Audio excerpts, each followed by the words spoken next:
Morning, handsome. How scoundrelly do I look? I guess I'm okay. You look like a floating head. It's great.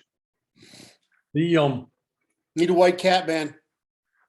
I know the Anyway, go ahead. You were going to say something before I interrupted you. interruption to internet services. You got here before I did. Oh, It's like, whoa, how did that happen? And I'm like, run to the just work. I have coffee.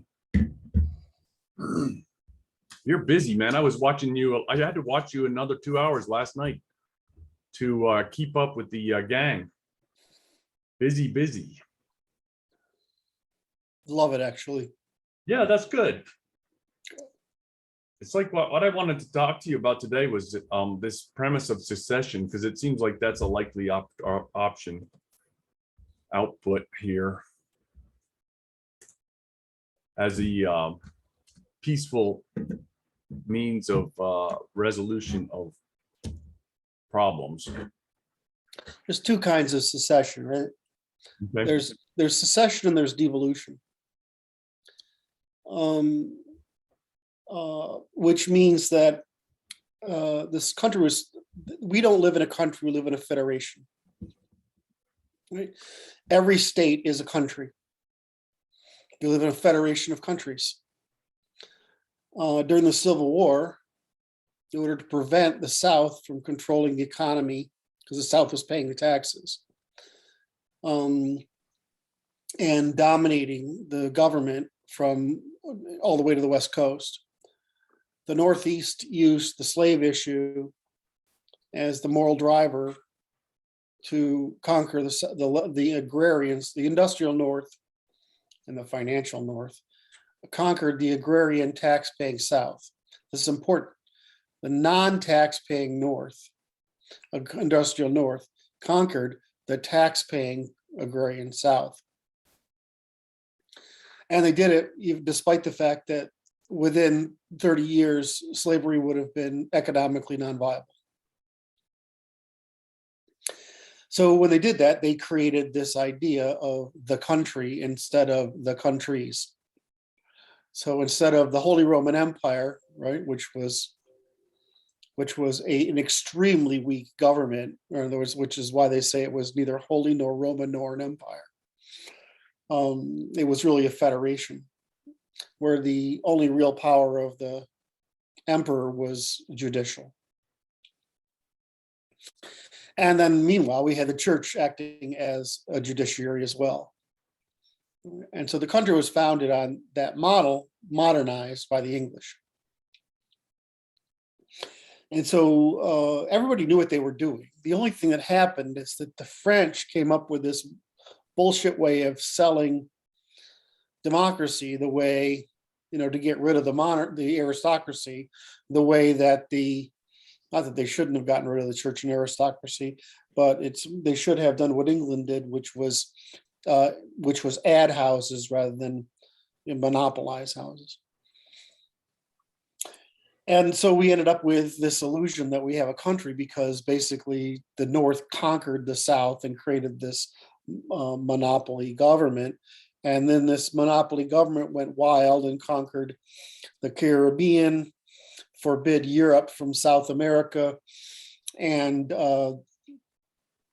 eventually spread all the way west, including conquering Mexico, right? So Mexican America. So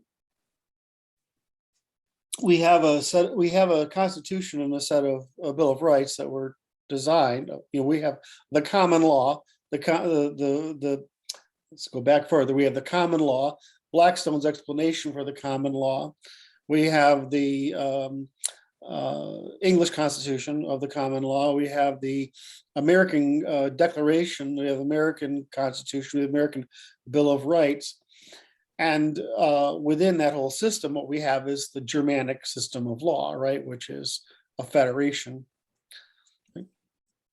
where the hierarchy is necessary for decidability. In other words, the purpose of the hierarchy isn't to command, it's to resolve disputes so that the people can prosper, right? In other words, that the purpose of the hierarchy of courts is to maintain the king's peace, which means revenues. Makes him upset when they're not flowing properly. Well, we forget that it's a lot easier to run like Egypt, right? Where there's a couple of 100 yards of green on either side of a river that you can run boats up and down all day long and police it. Where, Germany wasn't passable really for governments until the age of rail. So, we had a different system of government, and people talk about feudalism as bad. Like, there's just no other way to do it, right? I mean, the next step you go after what we have in Europe is you go out to the freaking steppe, and then you can't have government at all. So it's just this illusion that perfection is always, it's like historical revisionism, or applying modern morality, which is a privilege, to ancient morality, which was a necessity. And people do that all the time, and so they don't understand that what worked for a very good reason, and it gave us the evolutionary velocity of European civilization, precisely because we couldn't concentrate into a strong central government. Where the hell was I going with that? Secession. We're on secession. Thank you. And so the government there, so the problem is that we could easily devolve the federal government back down to its original necessity, which is the resolution of disputes between states and the defense of territorial integrity of all the states as individual states and together, including the Germanic right of voluntary association with a state. In other words, state formation is dynamic, not fixed. In other words, if you're West Virginia, you separate from Virginia on purpose, right? Well, there's no reason that more of Virginia can't separate and join West Virginia, which it would. Right? And so what made this more difficult was debt. And so the real problem with secession movements isn't ethnicity. It's that you build up a debt structure and people can't succeed because it would make the debt impossible to pay. Or, as in the case we see often, especially in the oil regions, you can't succeed because the nation's resource wealth is concentrated in one ethnicity, whereas the other ethnicities depend upon it, which we see is fucking Africa's real problem. Because Africa really should be like 1,000 countries. This fucking place is huge. It has the most genetic diversity of anywhere on the planet. In other words, the most ethnicities. And in a large part, each ethnicity is adapted to the rather climatological horror show that is Africa. So we have the choice of secession or devolution. Okay. So when I talk about secession, I'm actually talking about devolution. And the reason is for the reasons I've mentioned. There's no value. The only value of scale of governments is military defense. Right. There's three values: defense, trade policy, in other words, right, and peaceful dispute resolution. Right. So in that case, though, the government is a property insurer. It has nothing to do with norms, traditions, values, and commons, etc. Production. So just as we saw in Switzerland versus Germany versus Germanic France versus Germanic England versus Germanic Sweden, Norway, Denmark versus, for that matter, West Germany, Alsatian Germany, West Germany, East Germany, West Poland, right? All the way to Königsberg, which is today Russian occupied territory. So what you want is the norms, traditions, and institutions necessary for an ethnographic distribution within a territorial constraint, right? So you have different needs for commons. What our government did is they interfered in the production of commons in order to maintain territorial integrity because of the vast difference in economic interests and norms between the North and South. And again, the North was wrong because there was no need to do this to the South. There's no need to kill 500,000 people. There's no need to destroy federalism. There's no need to create this strong central imperial government because slavery would have disappeared naturally within 30 years because machinery was already coming about in 1860. And by early 1900, it would have been economically impossible to maintain. We forget that slaves are fucking expensive. And this is something the Romans learned. It's cheap. Freemen are cheaper than slaves. Serfs are cheaper than slaves. Freemen are cheaper than serfs, and sovereigns are cheaper than freemen. And the reason is because they take responsibility for their own maintenance and care, and just like the pricing we've learned with socialism versus capitalism, people have incentives under when they're sovereign, and they don't have incentives when they're not, or rather they have incentives, they're just all bad. So the same thing applies to slavery as applies to capitalism. It makes capitalism versus socialism. So it was just going to happen anyway. So in the sense that we had to unify in order to get rid of, we needed a strong central military government in order to make sure the Europeans, who were at the time thought of by the world the way Americans are thought of by the world right now, as fomenters of war, that it would have allowed them to drive Europe out of South America, out of the Caribbean, and of course they'd already really driven them out of the continent. And unfortunately, we didn't succeed at taking over Canada. We'd have, or these French would be a little, and Justin Trudeau would be a little less problematic.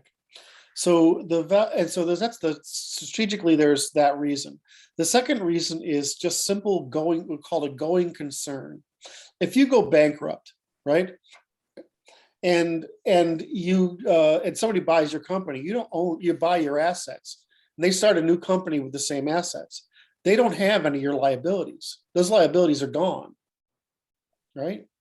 Well, the Chinese did that to us. The Chinese owe us trillions of dollars in debt, right? But they said, well, we're a new government, so we don't owe that debt, right? And so the problem is you don't want to renegotiate, and we don't want to rebuild the US dollar. We don't want to renegotiate all those treaties. We don't want to break our own financial and world financial system. So there's really not, the problem with secession is that's what it does. It causes an economic collapse in the scale of the Roman Empire, which we don't want to have. What we want instead is we want devolution of the federal government back to its original design, which was, in my opinion, a criminal act in the first place, right? And because it's a violation of the common law. It's a violation of the natural law. It's a violation of the common law. It's a violation of Germanic tradition, European tradition. So, and we know that and I'm going to slip this in here, that the positivism that becomes with Bentham, but really goes nowhere, is really started by just like the import of Marxism postmodernism was the import of Jewish law into the Americas by Jewish lawyers, because Jewish law is authoritarian, not common. And so elites make law. And so what they brought in was Jewish positive law. And we didn't, of course, there wasn't anybody like, I guess nobody like me at the time. And so there was no one to say that there were people who understood that positive law was bad, but they couldn't explain why.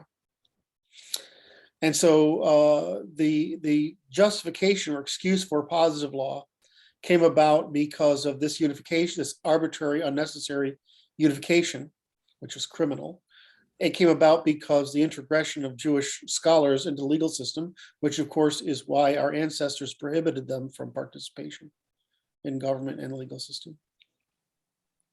And it was then you had people, the white folk, go along with it, like Rawls. Right?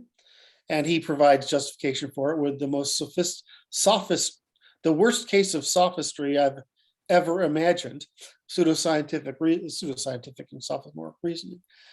And so this became the literature of the day, which allowed them to pass all these laws that we saw in the 60s, 70s, and we're still enduring, which are, of course, along with positive Jewish law and the Marxist Pomo, Marxist Pomo, neo-Marxist, anti-male, feminist, anti-white initiative to overthrow our responsibility and our sovereignty and our mindfulness from responsibility with this authoritarian motherly part of Judaism and Christianity, for that matter. So we're stuck with this problem, and it's showing up everywhere as the men on the right still trying to say, in order to have mindfulness, I need responsibility, right? In order to have that's what makes me loyal. But if you don't have that, I have no reason to be loyal to you. And frankly, I need everybody needs mindfulness. I can't have mindfulness the way women can from the herd. In fact, I find it anti-mindful. And so then I need it. We can provide responsibility and mindfulness for the majority. But the question becomes, if we have devolution, I'm making a quick sideways jump there. So if we have devolution instead of secession, those people who want the feminine structure can go and run those feminine herd governments, and they'll turn into what we see in the rest of the world, which is stagnation by a central group of elites over a large dependent and poor population. And the conservatives will go back to what they normally do, which is forming majority middle class, which means majority responsible class, because that's what middle class means. It means you're responsible for capital, right? That it doesn't mean you have the spending power of the middle class, which is what Americans have started to call it. Like, you have the spending power to have what middle class has, which means a house, right? Your own property. It means that you have the management of capital, the capacity to manage capital that allows you to have property and your own house and self-determination. So we'll develop a responsible, i.e. majority middle class civilization, and they'll develop an irresponsible feminine, meaning upper and lower class civilization with a set of countries. Now they'll collapse, which is into third world, which is what they're doing now, because that's the only thing they can do. And the good people that are in those cities today that are willing to be conservative, right, basically willing to take responsibility and manage capital, will migrate out of those areas. And again, you'll have just the priestly dictatorial elite and a vast poor underclass. And they'll be, I guess, happy with the usual thing that happens, which is the poor underclass just complains that they're oppressed, right? Which is where the Jews got it from, right? And brought the message here with neo-Marxism. They'll complain that they're oppressed when actually they're just wrong, and they're naturally immoral. And the people who will be free will take responsibility and say, "You're not oppressed; you're just incompetent and lazy," right? Which is the truth. So the question there is, if we can secede, maintain a federal government for defense, trade, and property dispute resolution, that each state is capable of its own formation of commons, right, that are necessary for the demographic distribution. If we're able to institute a constitution of natural law here, like I'm saying, in the conservative areas, and even if they use this natural law system to describe the irresponsible commons that they want in the rest of the country, then disputes are all resolvable. People can produce the commons they want at the price they want. We can all go along our happily business. We, meanwhile, maintaining the territorial integrity that's the unique security of North America and Australia. So I'm sorry I went on a long rant there, but My point here is to thoroughly cover the issue that we actually want devolution of the federal government, and secession. The only reason to get secession is to kill that government because we can't reform it, because that's what secession would do. The government would no longer be viable. It would no longer have the ability to print money. It would no longer have the ability to hold debt capacity. It no longer have the ability of organizing defense. Right? We would kill the federal government if we seceded. So they're going to fight it for that reason. And so the path of least resistance and the smartest path is devolution. And that's because we don't want those people.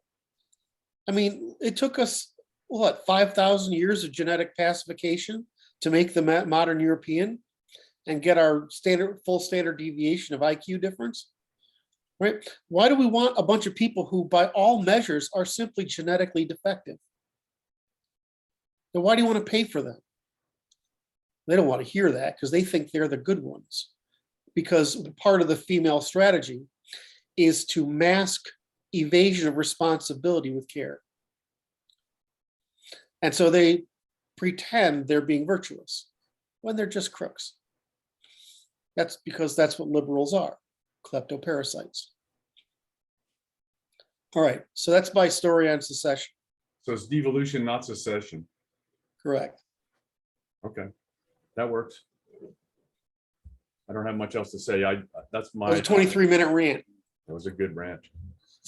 My coffee is sitting over there getting cold. I'll be right back. Got a topic you want to cover today? I don't know. We just covered enough for today, didn't we? I don't know. No, I'm just teasing. Life is good. How's the snow? Well, you know, I love these days where it's there's so much white snow and there's bright sunlight. It's like going to the beach almost. You know, it's spiritually uplifting because you forgot what light looked like. Right. Who was talking about this the other day? Oh, it was Zihan talking about how that we only have the impression of daylight up here in New England, right? Right, and so our belief, and what he was doing was showing where windmills and solar panels were possible, right, versus where people were located. You're right.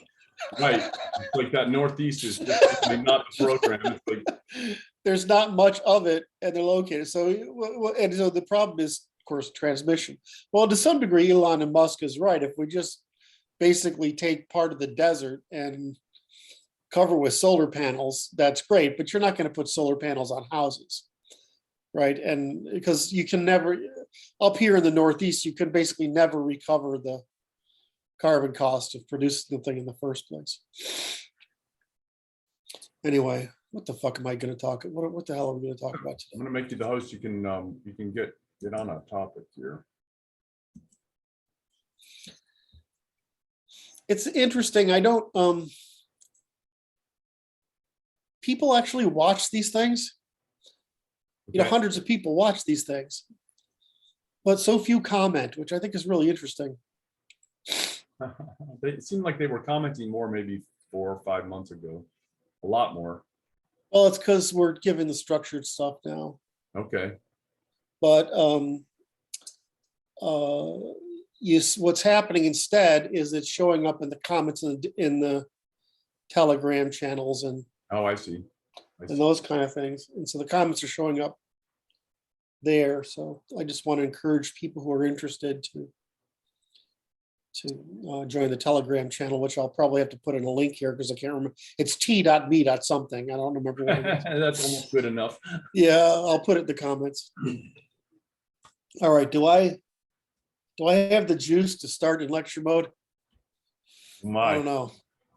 You think about it, it's no emergency.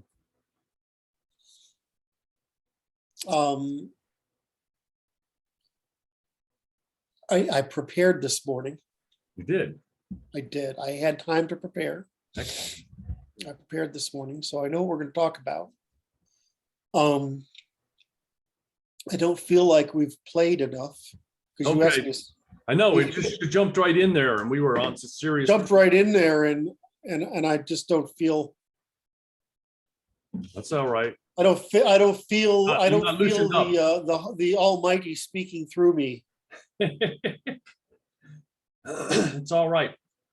If you get a chance, I have an ancestor, Doolittle, who was a die in the. He was a real one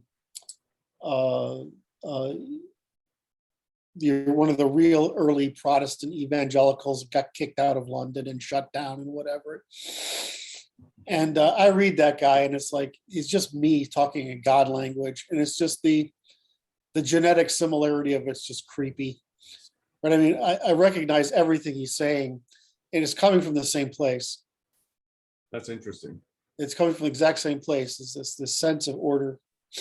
It's very, very interesting. What do you write? 20 fucking books on religion? How do you write 20 books on fucking religion? I have no earthly clue. That's quite interesting. He's railing against the government. The government's trying to shut him down.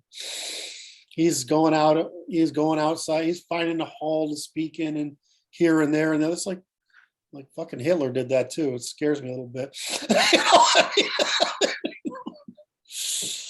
Anyway, all right. I'll see if I can switch gears. All right. So,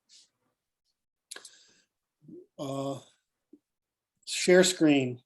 There we go. Can you tell I'm reluctant to do this right now? Little bit.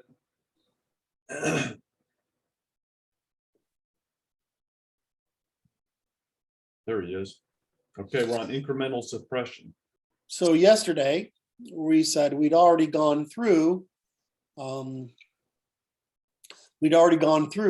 reciprocity, demonstrated interests, acquisition, reciprocity, cooperation, reciprocity, demonstrated interests, defense of demonstrated interests, the different kinds of rights that can be brought into how rights are brought into existence, how preservation of cooperation evolves through institutional insurance of those demonstrated interests. And then we talked about mostly yesterday just incremental suppression. This graph, which is just the most obvious and interpersonal means of warfare, which is violence and theft, to the most abstract and interpolitical means of warfare, like immigration, overbreeding, conversion, and war. Well, I made a note to make sure we map the triangle of to this means of suppression, what we're suppressing, as male and female, and that the returns basically turn up to be the degree of suppression.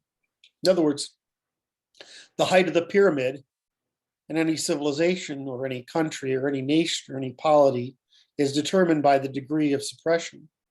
And the degree of suppression is the rate of evolutionary computation. So the degree of incremental suppression of irreciprocity, rent-seeking crimes, determines the trust, which determines the rate of cooperation, which determines the velocity and volume of economic and at least cooperative calculation, which determines the rate of progress, which produces the prosperity we live under. So when I say it's just freaking physics, I'm serious. It's just freaking physics. I got to laugh out of Dr. Brad for that one. That was a good one. It's like that one. I'll transcribe that one too. It's just physics, right? In other words, the part before that. No. There we are. Yeah, I guess that needs to go in there, right? That needs to go in here.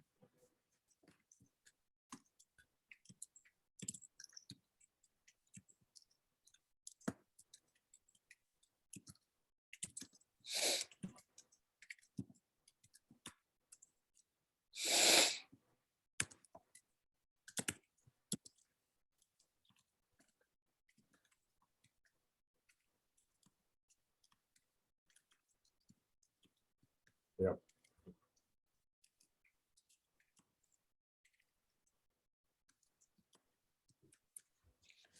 All right. Now, so we have to incrementally suppress things, right? But we only have 3 institutions to work with. We only have seduction and religion.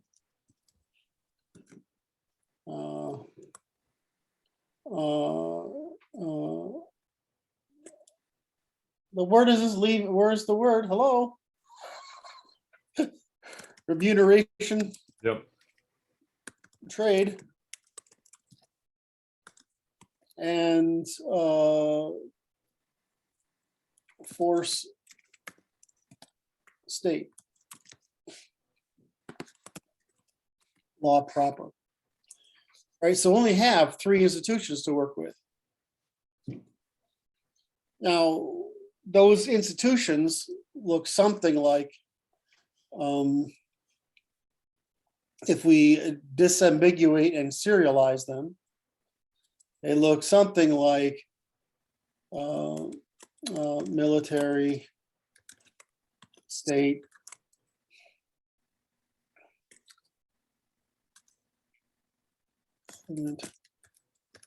word, contract,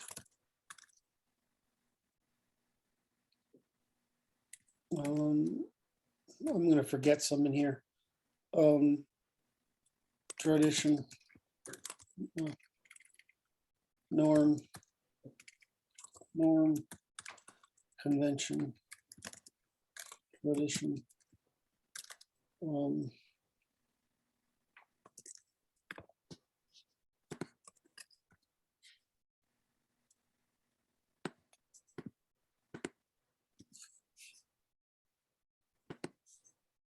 something along those lines, right?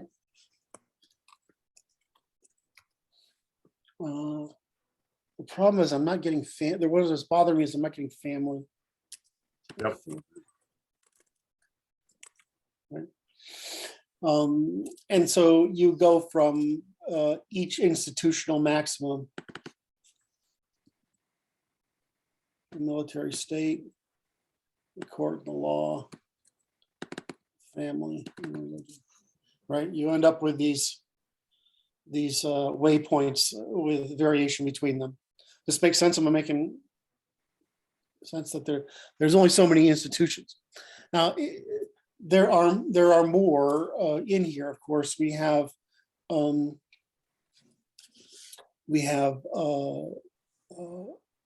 civil,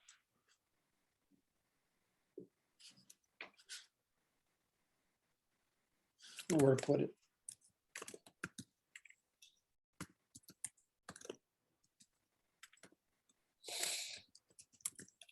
Yeah. Societies. Mhm. And we have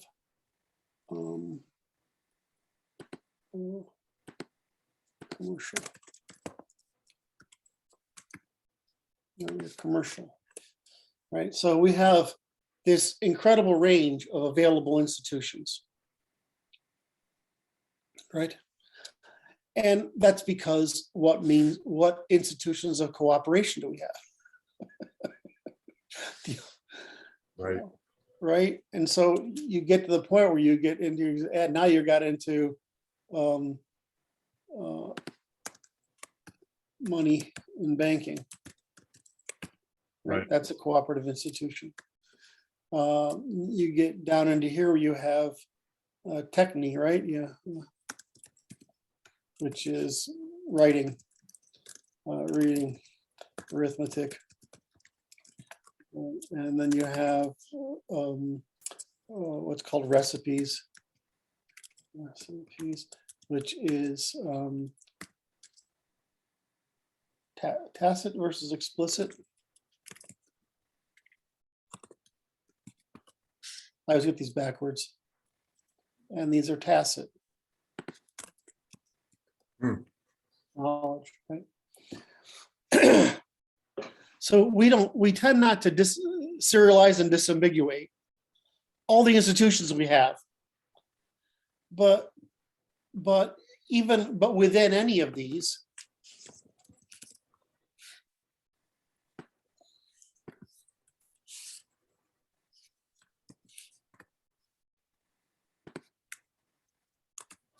right? So within any of these sets of institutions, we can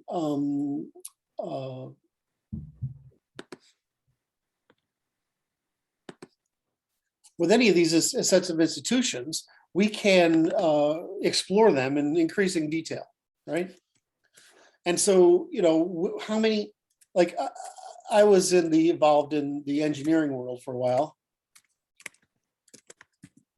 And we have standards commit groups like the IEEE, right, which is for engineering.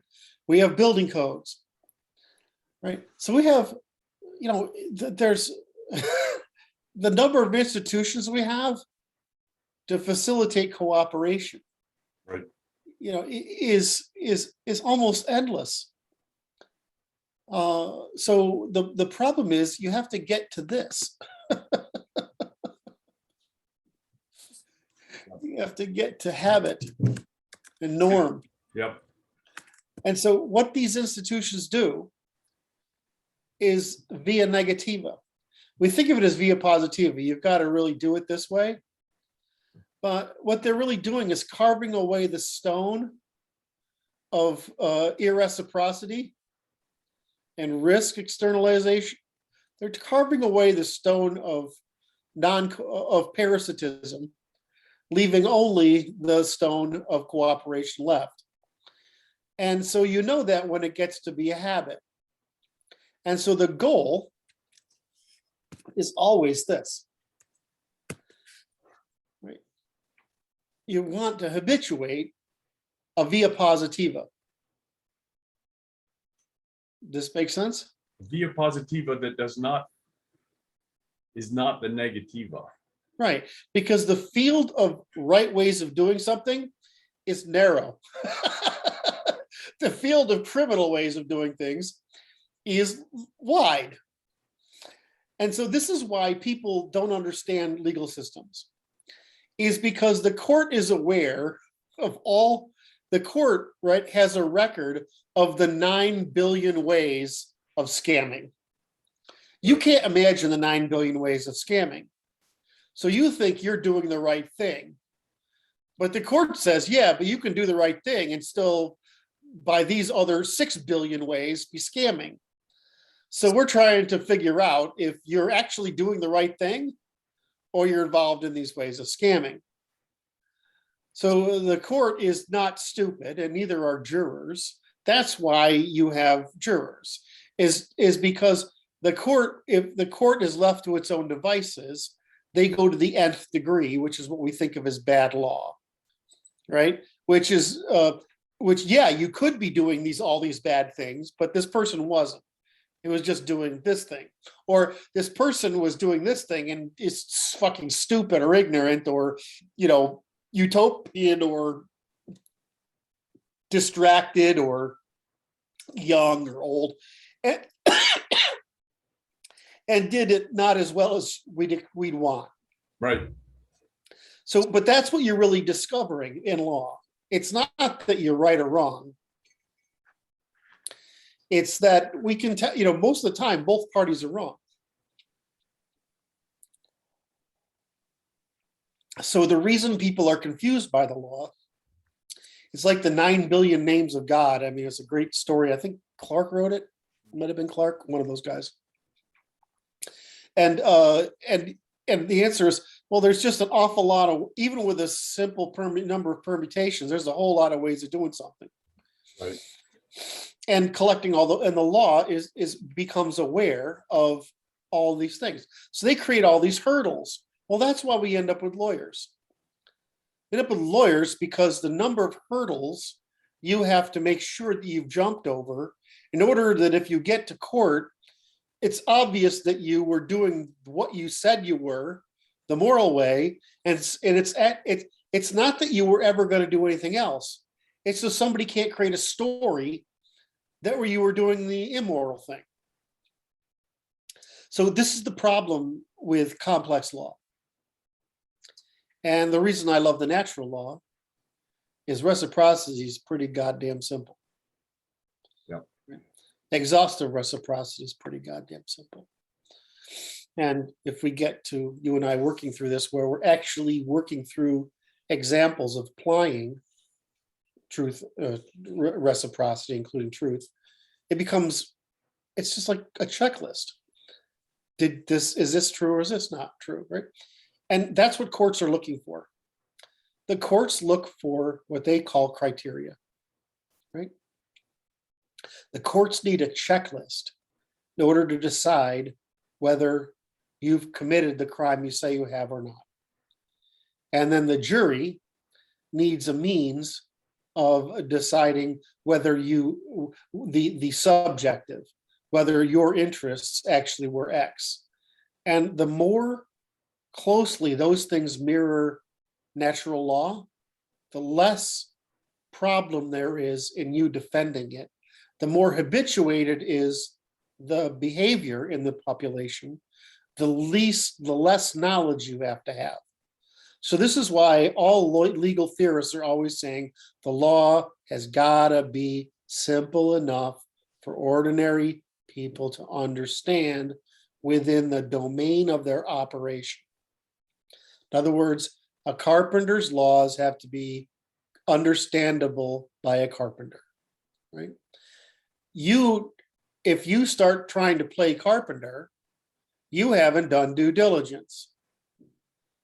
But so you can be wrong, right? And because you didn't do due diligence, you didn't need to intend to do something wrong that the carpenter wouldn't have done because he's habituated it.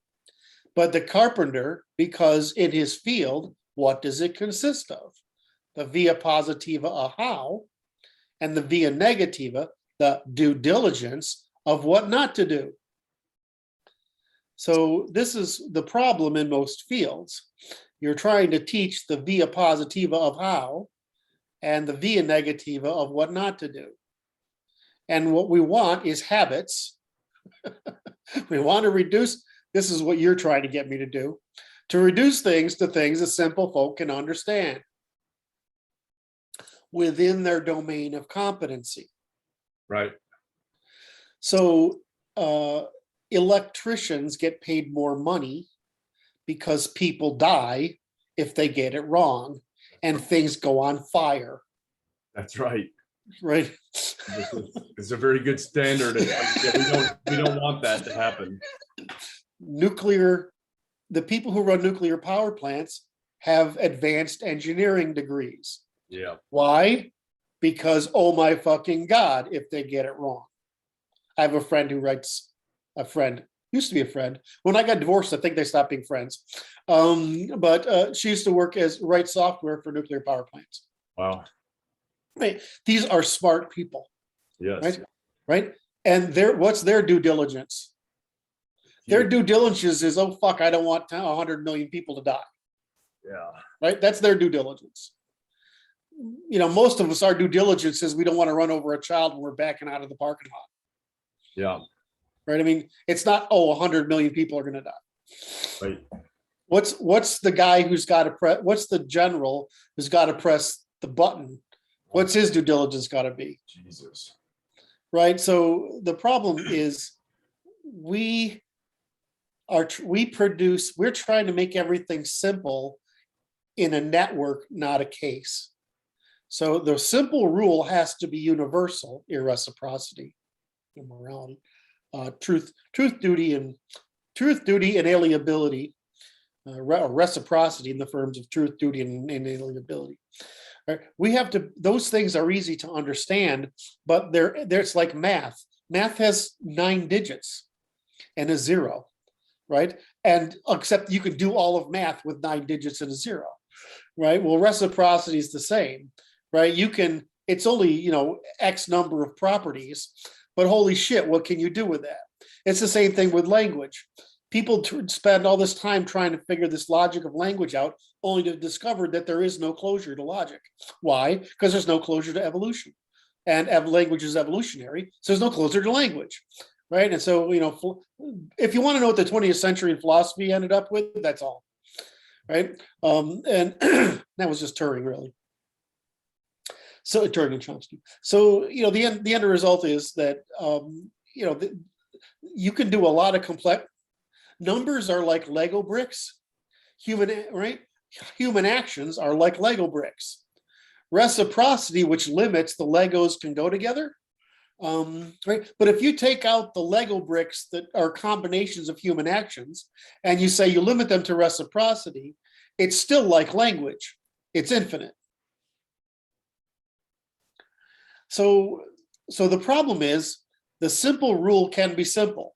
Sovereignty, reciprocity, truth, duty, right? We can make it a prayer or an oath, right? Or just a thing that, it's like, I always say, I learned in trigonometry. I mean, I was still in college going with trigonometry. Some old hen caught another hen taking off a load because I never could remember it any other way. And so, so you forget that these we have to put the simple in terms. But the reason to have the simple consistent is so that a person, when they see the complex they don't understand, when they have it explained to them, can understand. Moreover, so they know what an illegal law is. It's not a law. It's a crime.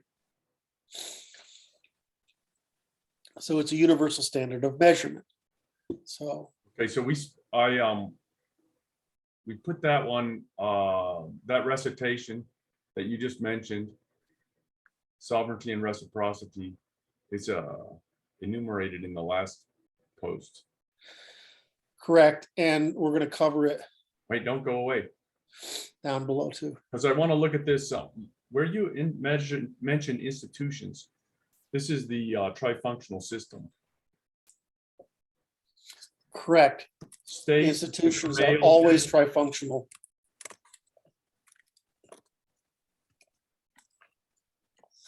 They're always tri-functional.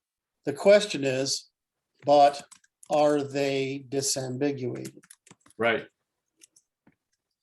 Right.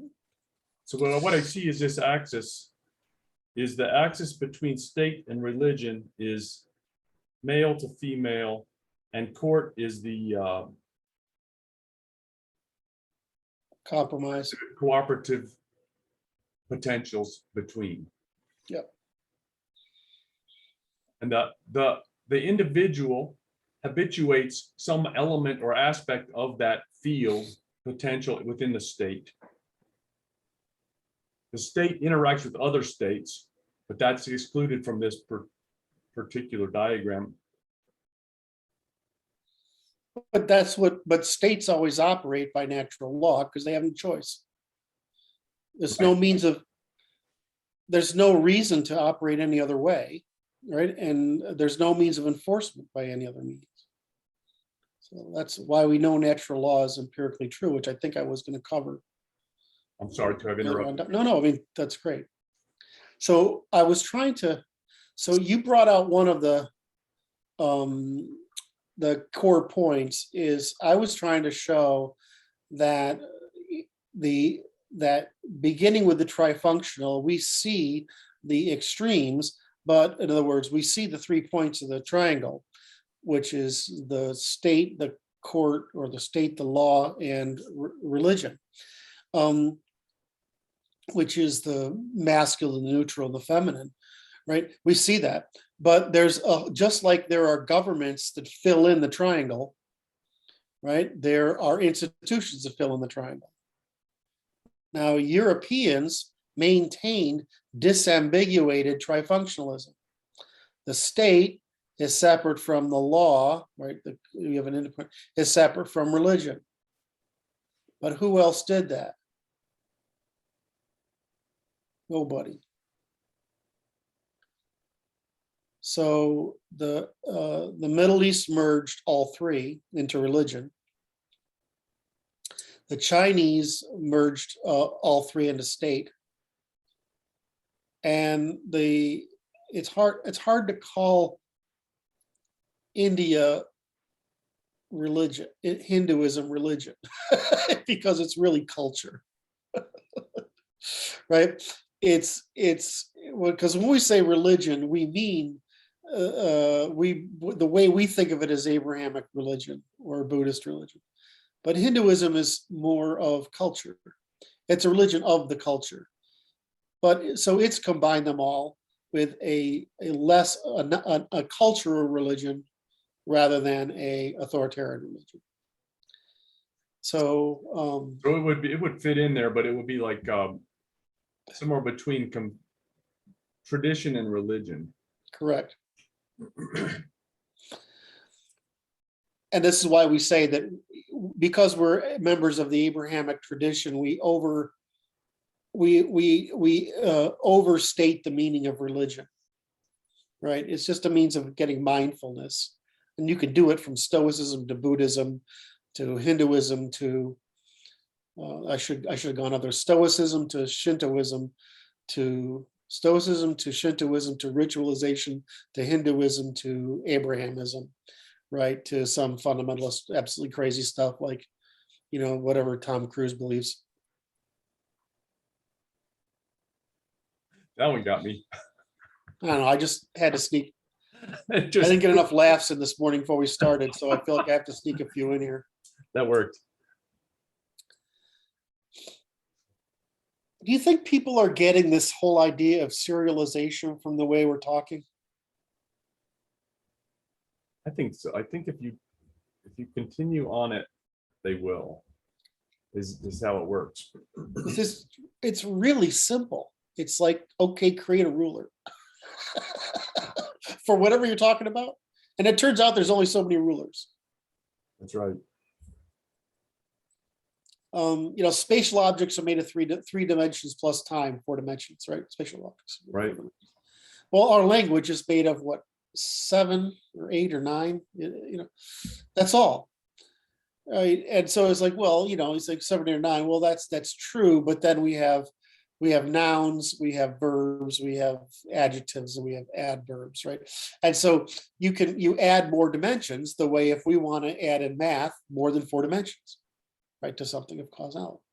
But it's, and the great thing is that by combining those things, just like combining sounds into language or words into sentences and sentences into paragraphs and paragraphs into narratives, you'd be able to cover, right?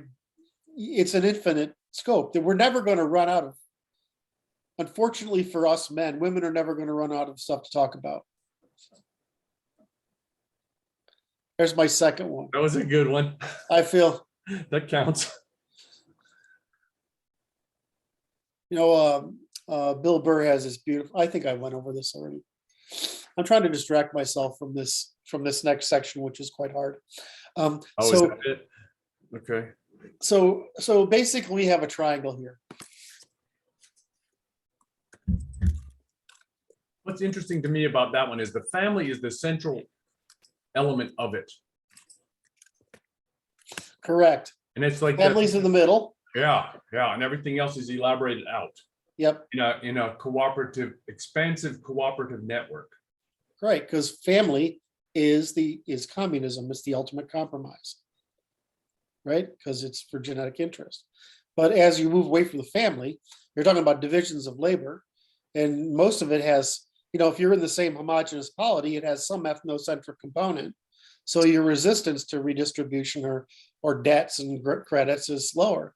But the minute somebody is a hostile, in other words, diversity, all of a sudden now you have reasons to not expand your trust and redistribution costs, because they won't either, because they're seeking power for their norms that suit their demographics, while you're seeking power for your norms that suit your demographics. Why, whites and Asians want to be away from people who aren't white or Asian. People who take advantage of your good nature. Yes. So with family in the center. Which is what's interesting is this, neo-Marxist attempt to destabilize the family in a general sense, which is quite fascinating to me. It's just find something that we need that's capital, and they're destroying it. I mean, that's their instinct. Their instinct, the way your and my instinct is to the moral, their instinct is to immoral. That's why I say that they're way worse. It's like, I don't like what I've learned because I found out that people are way worse than I thought. sorry. And people I thought were bad were way better than I thought. You know what I mean? It's just like, I thought these roughneck whatevers were a problem. No, they're way better than I thought. And I thought these virtue signalers were, pretty good, but they were problematic. But no, they turned out to be catastrophically evil on every single level, despite that they are they're dancing around like hippies throwing posies. No, they're the fucking devil throwing curses. I mean, they're fucking evil as hell. Did I lit you up with that one? That was good. Just the imagery is funny, man. It's just because it's not inaccurate. That's what's it's diametrical opposition, I suppose. The guy Benjamin from the ADL was on the other day, and I just wanted to do a video on him. And the reason I don't do that stuff is that I want to stay, I'm solving the problem for everyone. They're just bots, right? They don't know what they're doing. They're evil bots. They're really, really, really evil bots. But they're just bots. They don't know what they're doing. So let's just fix the problem so that the bots have to behave. There you go. Because Father Brad has beat it into the rock of my stubbornness. All right. So what we talked about is we have only 3 institutions.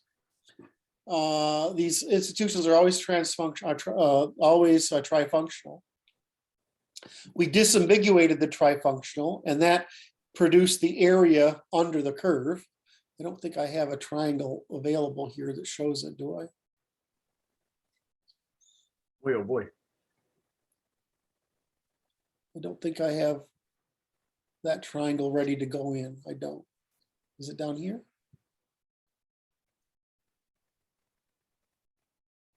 Yeah, it's not that one. All right, I don't have a triangle ready to go in there. In other words, this is what we want there is I need to, if I don't have that triangle, I need to make if I don't have this one, I need to make a new one for it. Right. All right. So, but what we were saying is now that we've got this triangle, now that we know it's always trifunctional, that doesn't mean all civilizations practice the trifunctional, right? So where did I say that? The civilizations, yeah, they elaborate their institutions differently. But that was a good point that you just erased. Oh, I'm trying to write it again. Oh, my apologies. Because they don't disambiguate them. Keep touching some key that's activating Zoom. I didn't do it.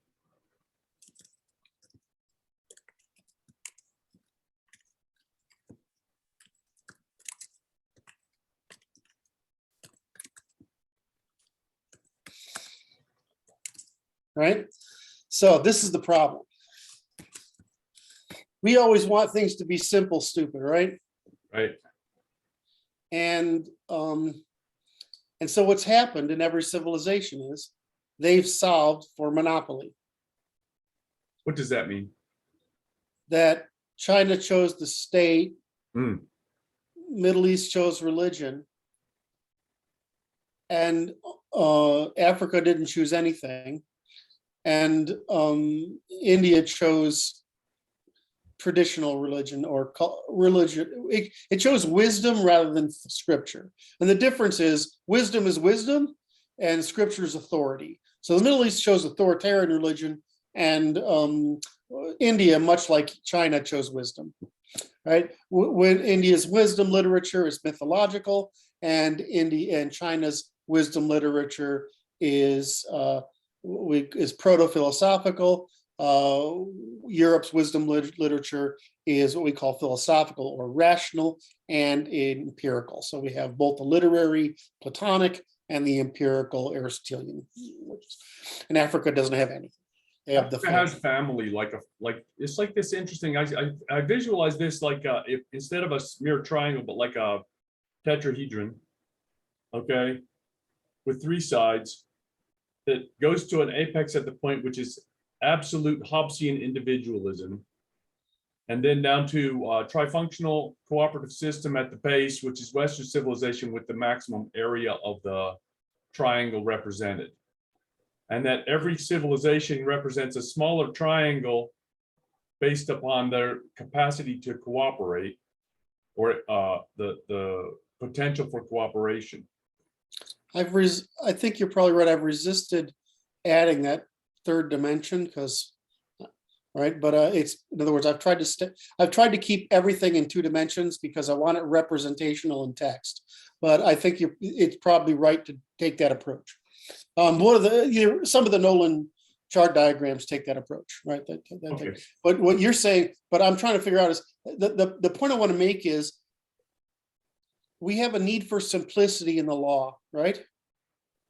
But in Europe, you've got law proper, you've got religion, and you've got military state authority.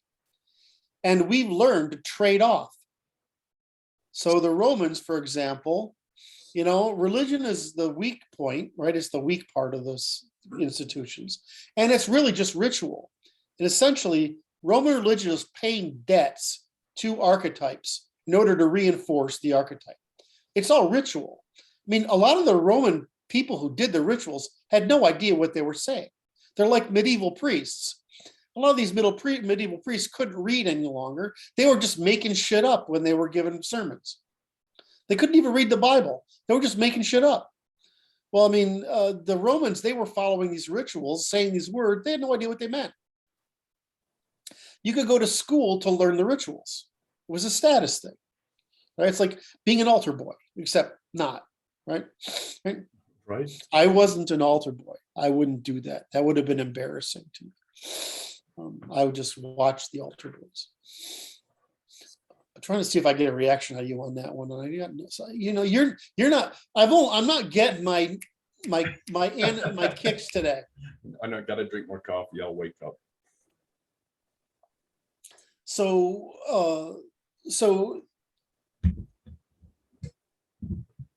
I forgot where I was. God damn it.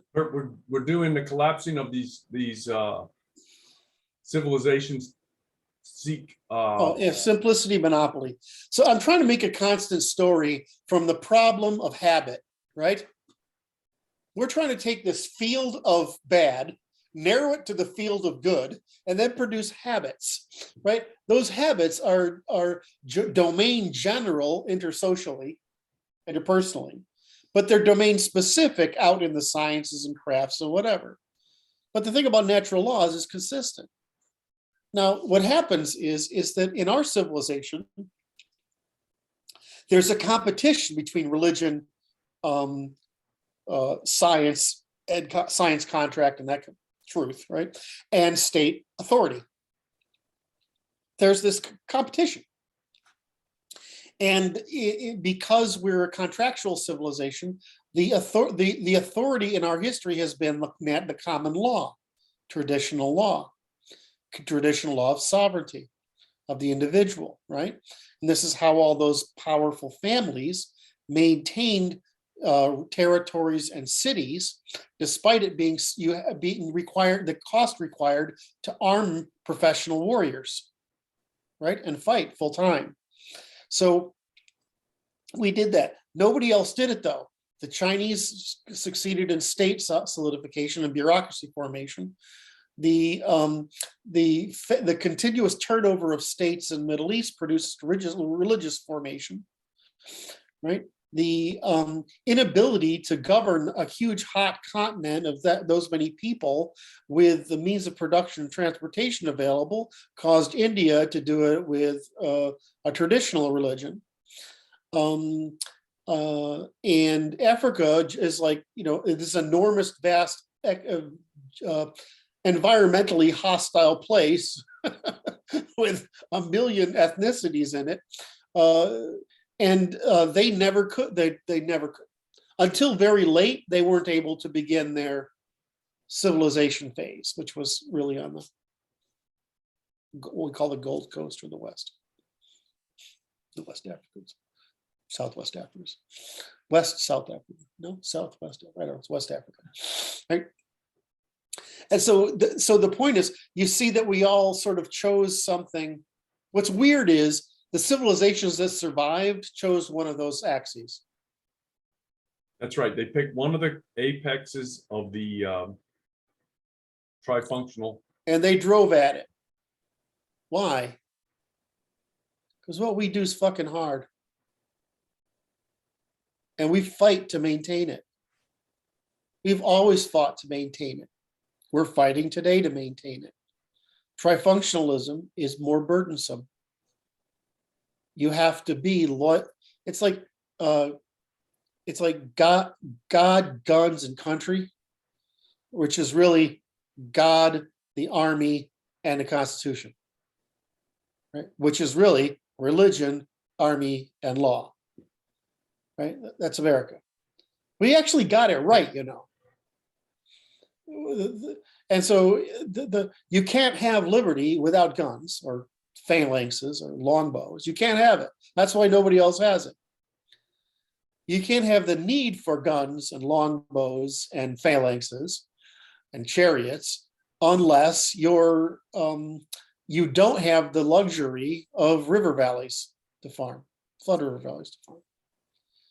So we're sitting out here in the Eurasian plain, right? And we developed the only thing that will work for us, which is sovereignty. You got to get every guy possible to fight. And the only way you can get every guy possible to fight when you can't, right, is that you got to make everybody join the military. And so the only way to join the military under this model of where it's it's clans, right? It's family structures, is that you get sovereignty in exchange for it. Right? And so our way worked, but it's the freaking expensive way. It's right, and you can't fucking blame anybody. You can blame under religion. Who do you blame? God. I mean, look at Islam. Nothing's my responsibility. It's just God, right? Look at right. In India, your responsibility is your caste duties. If you do that, you're a good person. It's kind of interesting, right? Good enough. It's actually the military applied to society, whereas we kept in Europe, we kept the Indo-European military structure because we weren't trying to conquer a population so much bigger than us, right? We were successful at conquering. The Indians couldn't conquer the population, so they used the soft method, which was religion. China had, they had their wars of the 1600s, well before us, way back in the good old days. And they were able to make state formation and bureaucracy. Did they have as much war and turnover as Europe? Absolutely. Is the myth of cohesion of China just as ridiculous as the myth of cohesion of Europe? Absolutely. But they chose bureaucratic state formation. But they could do that because of their geography, right? And they could do that. I mean, that's why they can have high-speed trains, right? And Germany had to have railroads and there's a great time. Drive from North Italy through Switzerland into Germany. And it's like 75 miles of tunnels or something. Wow. You can't get there from here. Wow. Well, that's not a problem in China. And they have the rivers that go all the right direction and in the climate that's the right climate. Anyway, so it's just interesting that we drove toward simple, except the simple in Europeans' case is actually not so simple. It's simple in terms of law, but it's complex in terms of competing institutions. So we built what I call an adversarial or evolutionarily competitive system in which evolutionary competition for heroic status is not antisocial, it's pro-social. It's production of commons. And nobody else did that. Now, they all have heroism, but they don't have it as the primary, they don't have disruption as the primary venue. They don't have, I mean, the Middle East has submission to nature. China has harmony with nature, and we have kick nature's ass, fuck it up the ass, to take it home, rape it, pillage it, convert it into whatever you want, and say, I own you, bitch. Was that vulgar enough? That was vulgar enough. I was trying to get some attention on that. But that's the difference. And so it's the primacy of man, not the primacy of God or the primacy of heresy, of harmony. So the whole purpose of European civilization is continuous recursive evolutionary computation by the search for advantage by demonstration of contribution of the commons, for which we are awarded a sovereignty, which means say in the governance of the policy, because we've demonstrated contribution to the policy by the production of competitive value, which we call excellences. See, that's another one. I know, I just wrote down the tag, man. I gotta copy it. It's like, hit the play button. No, make sure you make a note of it. Long chains of reasoning. That's why we have to teach everybody serialization. We have to teach them disambiguation, serialization, tri-functionalization, and long chains of reasoning. Right? That's what we're trying to teach people. And we're trying to make them do it with using specific terms that aren't fungible, because we defined them operationally and unambiguously. We're trying to make people do math with ordinary language that sounds like ordinary language, but it's fucking math. That's confusing to many people. I understand why it's confusing. It's confusing because it seems ambiguous. It's disambiguation of the potentials of language. Yes. Of language. It's like stewing it down into an essential function that is not normally thought about. Yep. It's beautiful. I mean, a term needs to be, a number is unambiguous. A term, as we use it, is marginally unambiguous, which might mean that there's some we're going to go cover one in a few minutes. There's some chance that you're like, well, I can invent another, there's something else here that I don't have a name for. Well, you call it 36 and a half, and we'll invent a name for 36 and a half in this spectrum, right? We can invent a new name for something here. But what we don't do is pretend that two words are the same meaning. That's right. That's right. We create measurements. Right. So for the audience, then it's like, if you look at this between law and family, there's a series inside there, and we can put more into the series. Correct. In their proper location. Correct. They're just notable locations in between those two endpoints. Correct. And that's called an ordinal logic. Yes. Not a cardinal logic. Right? Okay.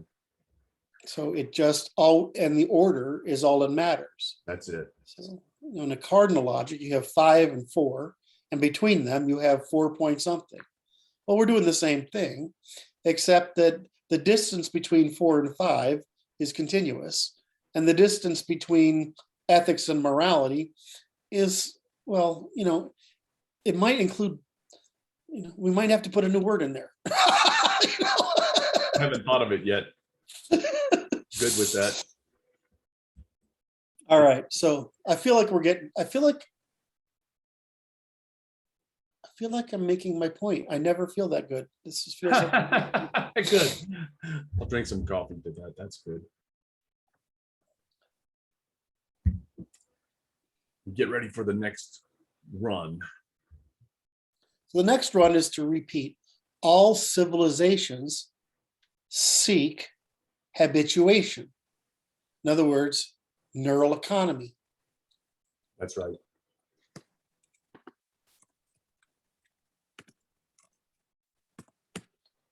right? So that's the problem, is that European civilization is neurally costly,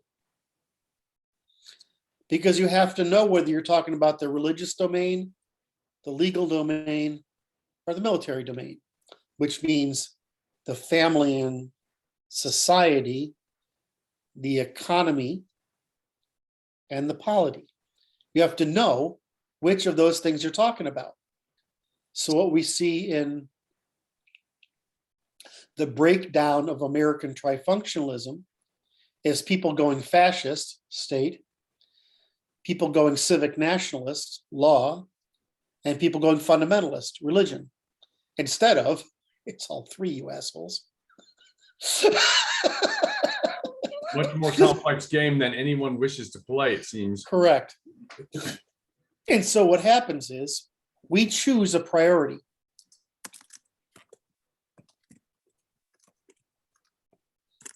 As an individual, you mean? For neural economy. And we do that because of our, what's that? Yes. We do that because of our either indoctrination, tradition, family, society, polity, or we do it because of utility.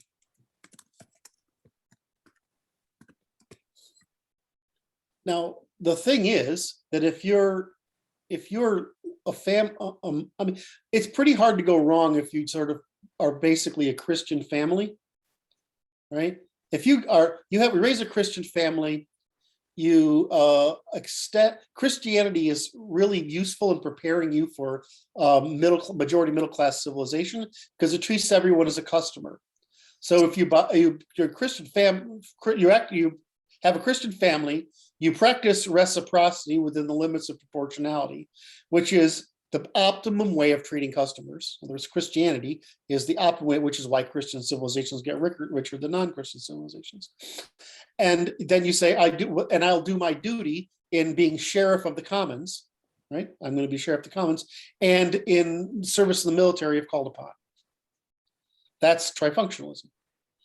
You're saying I'm doing all three.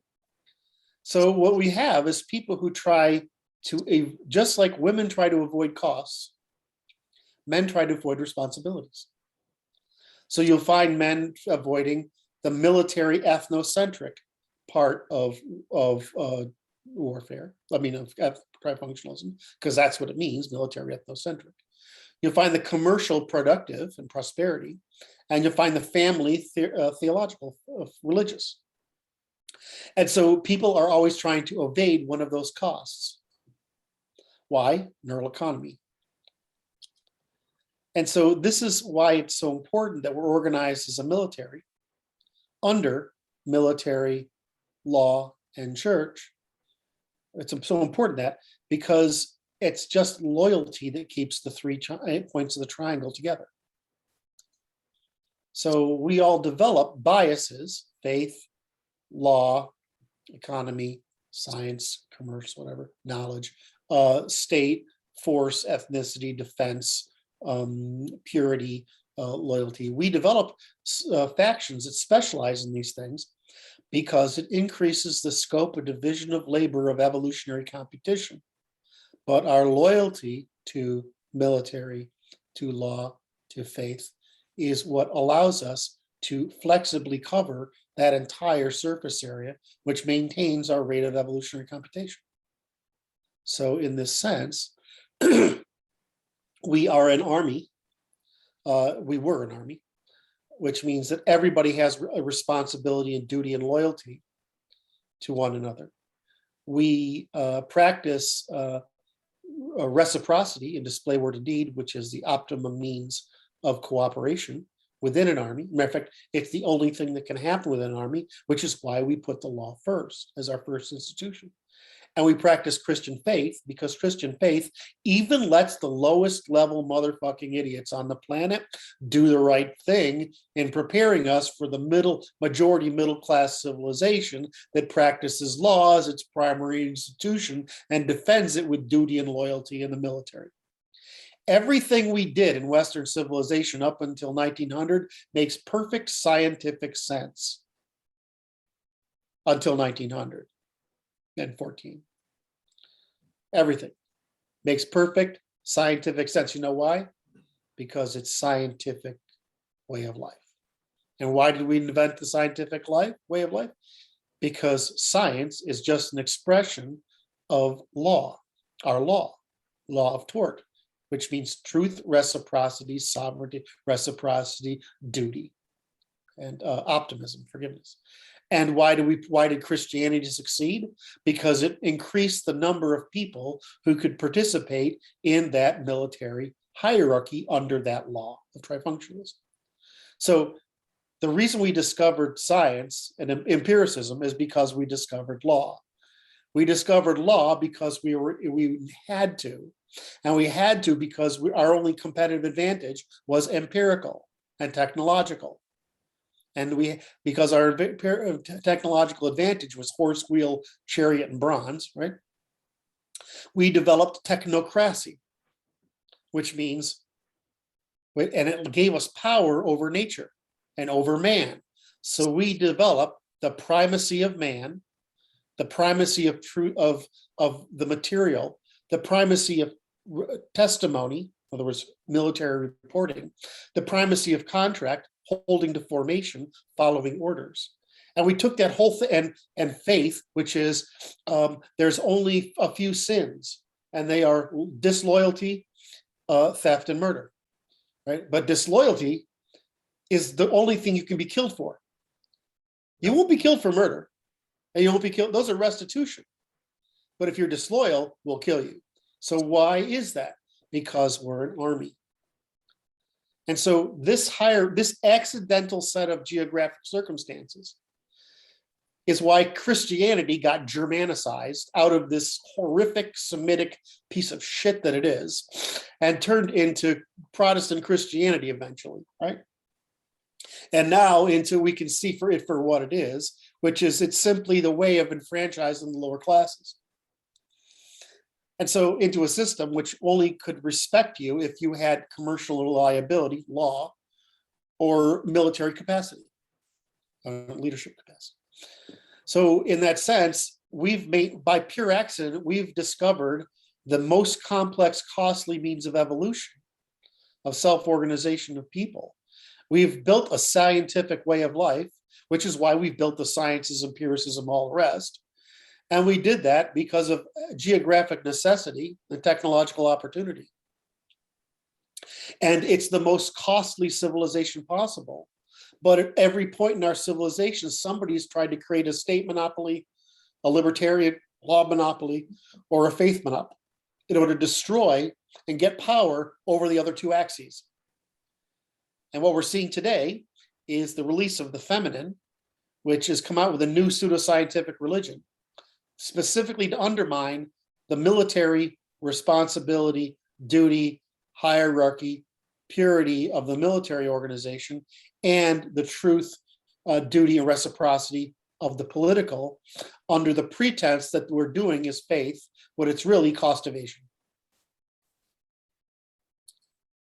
If you get that, in other words, if the audience gets that, that's the difference. There's no secret to the reason why West develops faster than all the rest combined. We just pay the high cost of continuous recursive evolutionary adaptation by the institution of heroism as a means of gaining status, but where that status is obtained by contribution to the commons.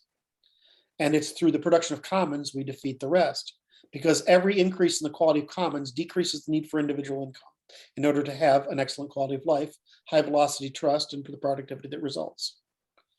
It's just math. Sorry, it's not opinion, it's not preference, it's not ideology, it's not philosophy. Just like everything else, we discovered science because we lived it.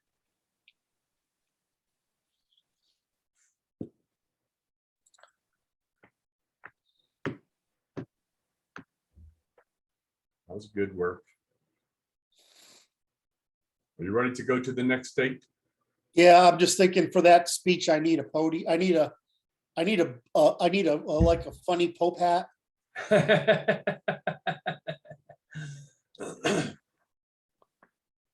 Need some fire and brimstone. Need a, So I need a pound. What's the thing a priest stands? Yeah, not a podium. You stand on a Pulpit. dais. pulpit. What? A pulpit. Pulpit.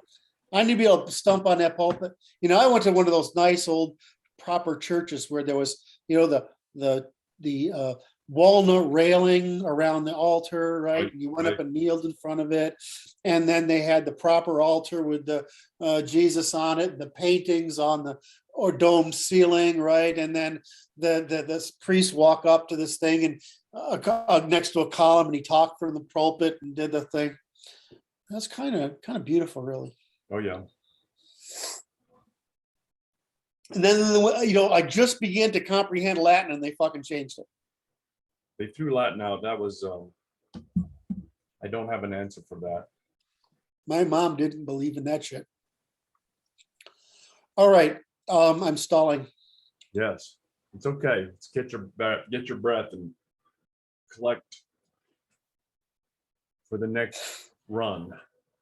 Okay, so I've tried to cover that we produce these institutions, and that these institutions, as in here, produce different outputs.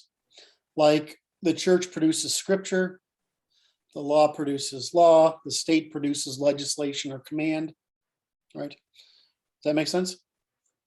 It's like grammar. And the whole idea is, well, It's like grammars. they are grammars. Thank you. Well done. Oh, you're good. Damn, you're good.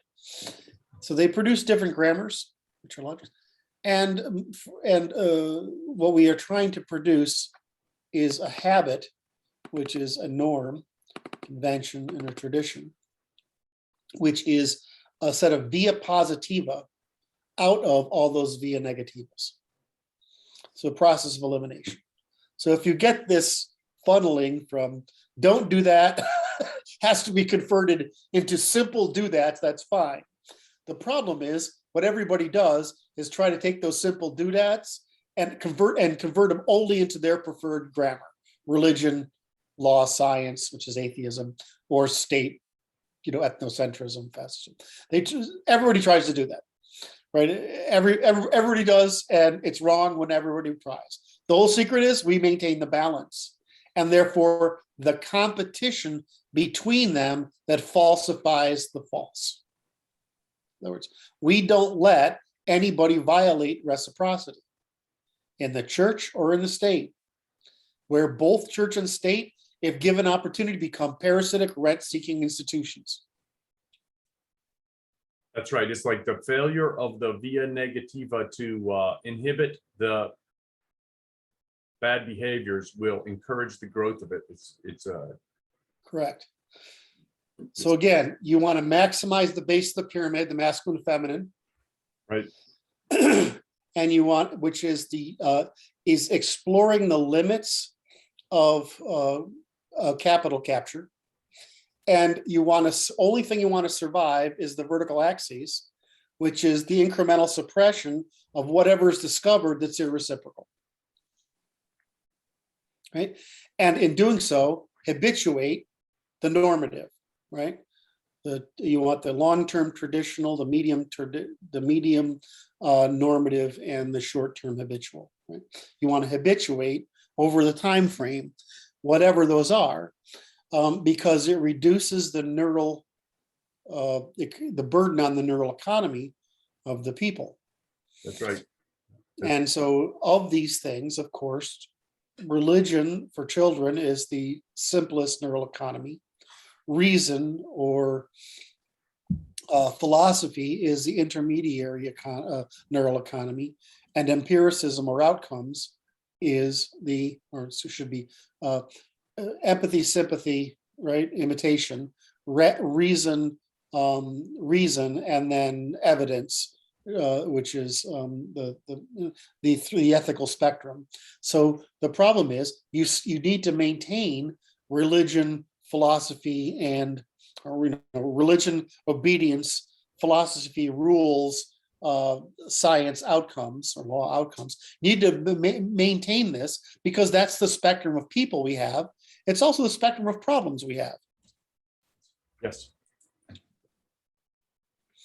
And so you see all these morons, they think they're smart and they say, well, if we just do this. No, That won't work. there is no just. There's no justice in just. It's simple for you, but that's because you're just wrong.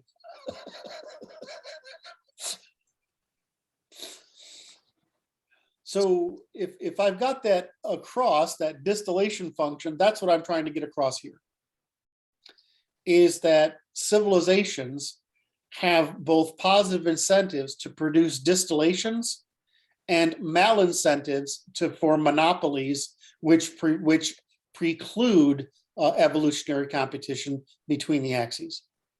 And only Europeans got there. China could have got there, and I'm not quite sure why they didn't. It's really harmony. They got to harmony. They got pretty advanced over everybody else, and they got to harmony, and that was a mistake. What you want is to get to, how do I convert competition into a virtue? Right? Because competition is just evolutionary computation. So in China, competition means you're in power and you're depriving other people of power. But in European civilization, because it's aristocratic egalitarian, means anybody can join the aristocracy if you can do it on your own. That we're always trying to increase our numbers. And so our incentive is odd compared to the rest of the world, because we lived and created a more dynamic environment than the rest of the world. So if you can't understand why Western civilization is unique and why it's so odd, why it's so weird, then this is the reason. So you can't think anything a European thinks is normal, anything a European feels is normal. It's not normal in the sense of mankind. Mankind is striving toward neural economy, which means stagnation or decline.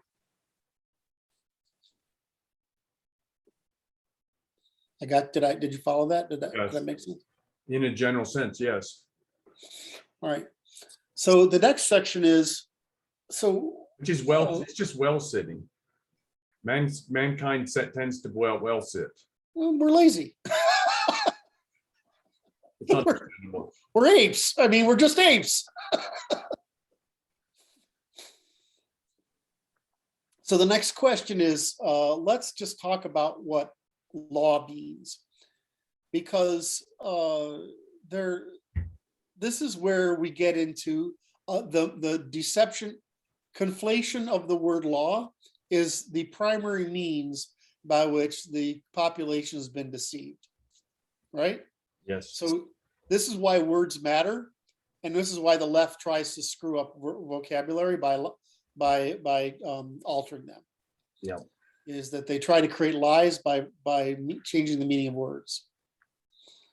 And they do that because the cost of chanting a lie is cheaper than explaining the causal chain that made that word have meaning.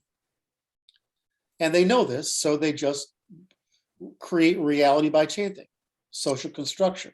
In other words, lying. So that one made me tired, man. Just hearing that story, which is like it's just alteration of reality by chant. It's like, that's all it is. It is. It's true.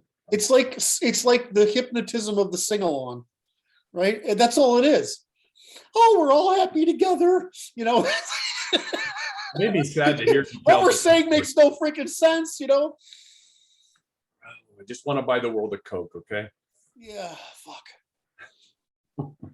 Anyway, so let's see if I can get through this next section, which is, this is quite important. It's a disambiguation of the meaning of law. So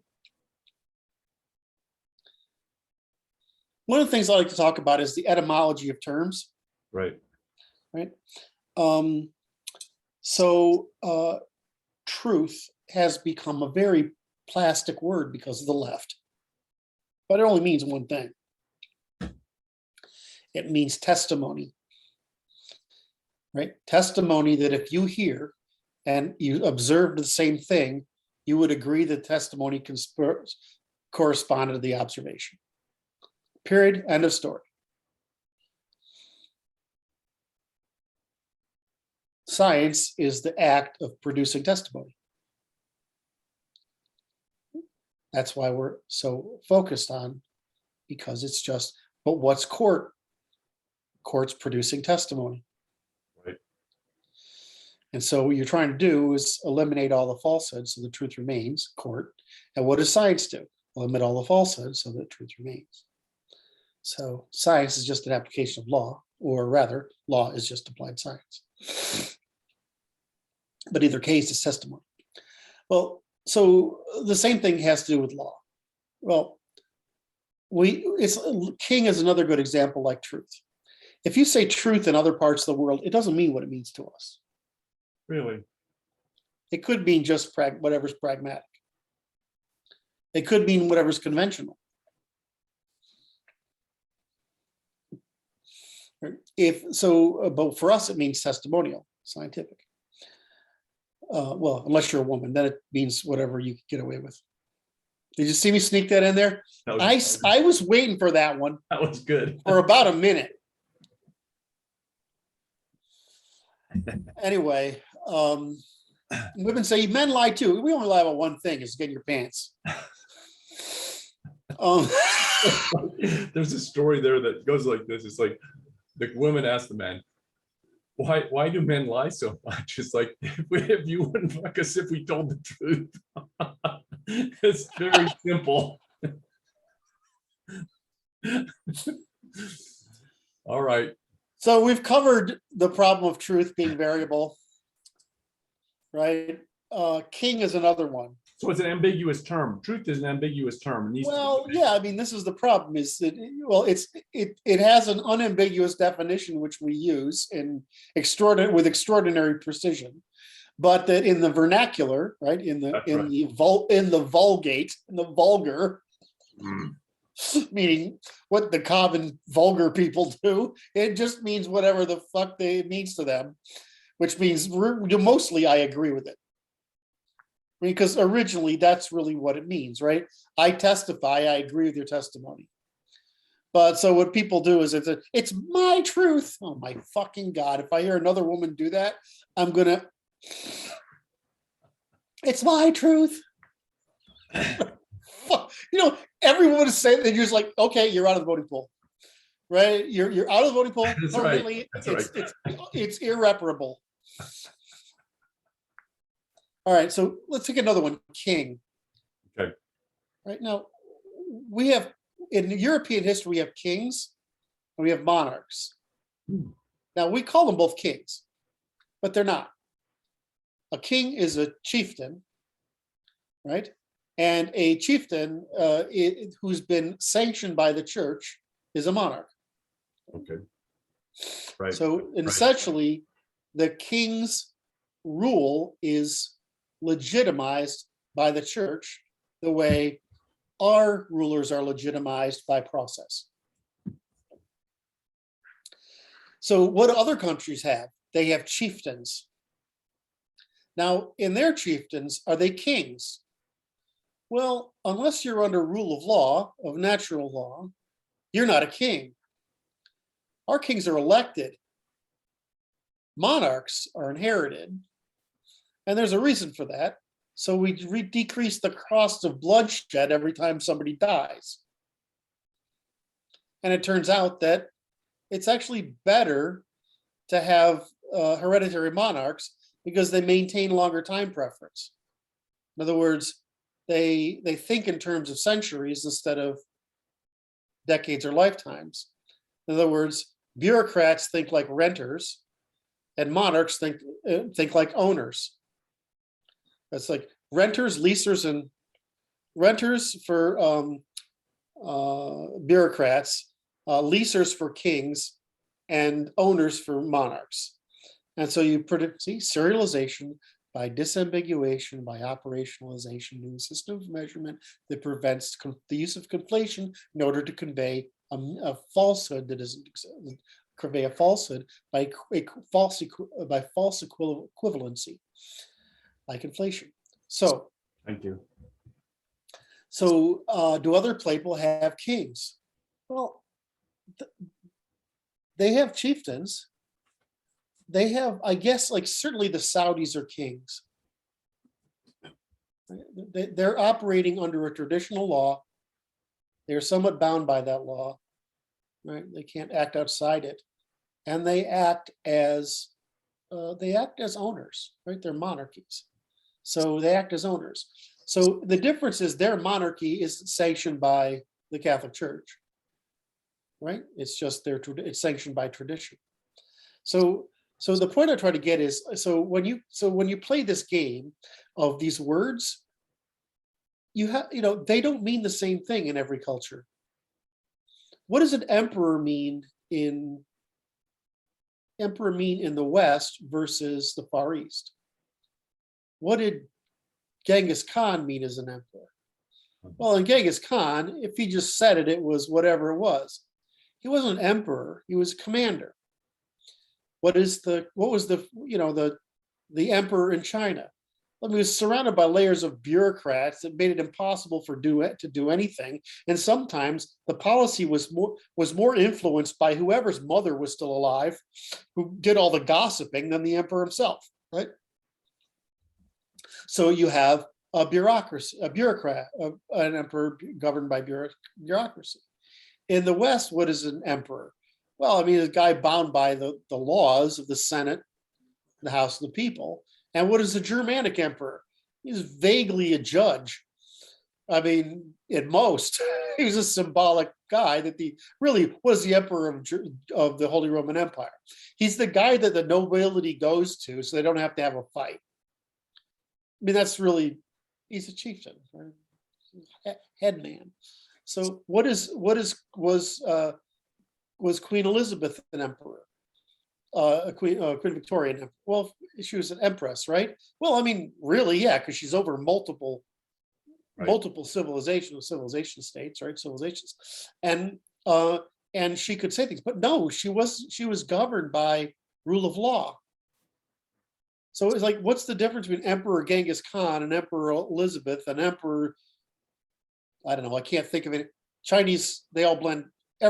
I can't tell if I said the name of a Chinese emperor I knew of. I have no idea if I'm talking about something the 15th century AD or the 5th century BC. I mean, I can't separate them. But let's say Qin, for example. So these guys have different. When you say the emperor, you're just basically talking about a person who's got decidability, but you're not talking about the amount of influence they have. So when I talk about monarchy, right, a rule of law monarchy in European civilization, I'm talking about the present Queen Elizabeth, right? And what her powers should be if she chose to enact them, and which is the ultimate form of government. And I'm not talking about, that's not the same thing. It's talking about the monarchy in Russia, which, if he says it, it's going to get done. Or the monarchy in China, or the monarchy of Genghis Khan, or one of the Middle Eastern empires. These terms mean different things. Well, the same thing is for law. Law is one of our most abused terms. Am I going on too much about this? Or oh, that's good. Sense? That's good. So law is one of our most abused terms. So when we say law, what do we mean? We mean a limit on behavior. It can be either via positiva, requiring us behavior, or limit or via negativa, which is prohibiting us from behavior. Right? Now, but when we use the term in the sciences, we mean a law of nature, meaning it's invariant. Right. We can't do anything about it. We can disobey the law of gravity, and we will break our skulls, our leg bones, whatever, our ribs. Right? We can disobey that law. We can disobey the law of inertia, and we can get turned into squishy bits of stuff on concrete walls. Right? We can. We would like to be able to disobey the law of the speed of light. Doesn't look like that's going to happen anytime soon. But I mean, laws of nature, things that are set down and we discover because because if we don't obey them, we can't make use of them. And if we don't obey them, we get hurt. There's no disobeying them. It's not done. It's not. If you figure out how to disobey it, you have altered the law, discovered a new pathway. It's not. You're not able to disobey it. Correct. So that's what we call a law of nature, or a physical law. So a natural law. Well, no, it's a law of nature. Okay, law of nature. Okay, I'm good. As a physical law. A natural law is a behavioral law. And a behavioral law is those laws that allow us to cooperate without causing ourselves harm. In other words, those laws that do not produce retaliation. Wait, so I categorize this as you're speaking as so limits of behavior generates natural law. Well, and we get hurt when we violate. Okay. We're hurting somebody or hurting ourselves. Right. So it prevents it's reciprocal. It violates reciprocity and causes retaliation. Well, think of it this way. If we violate the laws of the universe, it retaliates against us. Right. You will pay. It's the same thing. Yeah. So Except, natural law is the limits of reciprocity, right? Right. It's behavioral, the limits of reciprocity. And so just as the physical world has to cooperate within limits, we have to cooperate with limits, or we don't cooperate. So natural law is the law of cooperation. Now people say, well, Kurt, what does that mean? It creates a standard of measure from which you standard of weights and measures from which you measure deviations. Right. Does that make sense? So it is a standard, right? We may vary along this standard, right? Because we're not like the physical world. We can't choose. The difference between a physical world and a behavioral world is we can remember, therefore we can predict, we can choose, and therefore we can act, right? And so the physical world can't do that. Well, the physical world can't stop itself from two hydrogen and oxygen get together, having sex and producing water. It's the sexual interaction between those molecules is going to fucking happen, right? Well, we can decide I don't want to sleep with you, right? We have that choice, but there's a limit to that choice. The limit is genocide, or we just go away, right? Right. But I mean, the idea is the same. There's no difference between physical laws and behavioral laws. We're still bound by the same law of evolutionary computation, the same law of evolutionary velocity, the same law of maintaining equilibrium, and the same law of converting energy to mass. We're still limited by the same laws of the universe. So the problem is, this is where people come up with relativism. They're saying that there's no law to cooperation. In other words, they're saying that incentives don't matter, rational choice doesn't matter, self-interest doesn't matter, and therefore evolutionary computation doesn't matter. I don't understand what that means. That means socialism and communism don't work. Can't work. They can't work. It's not an opinion. It's a necessity of the necessity of the laws of the universe that it can't work. At best, what we can do is reduce risk.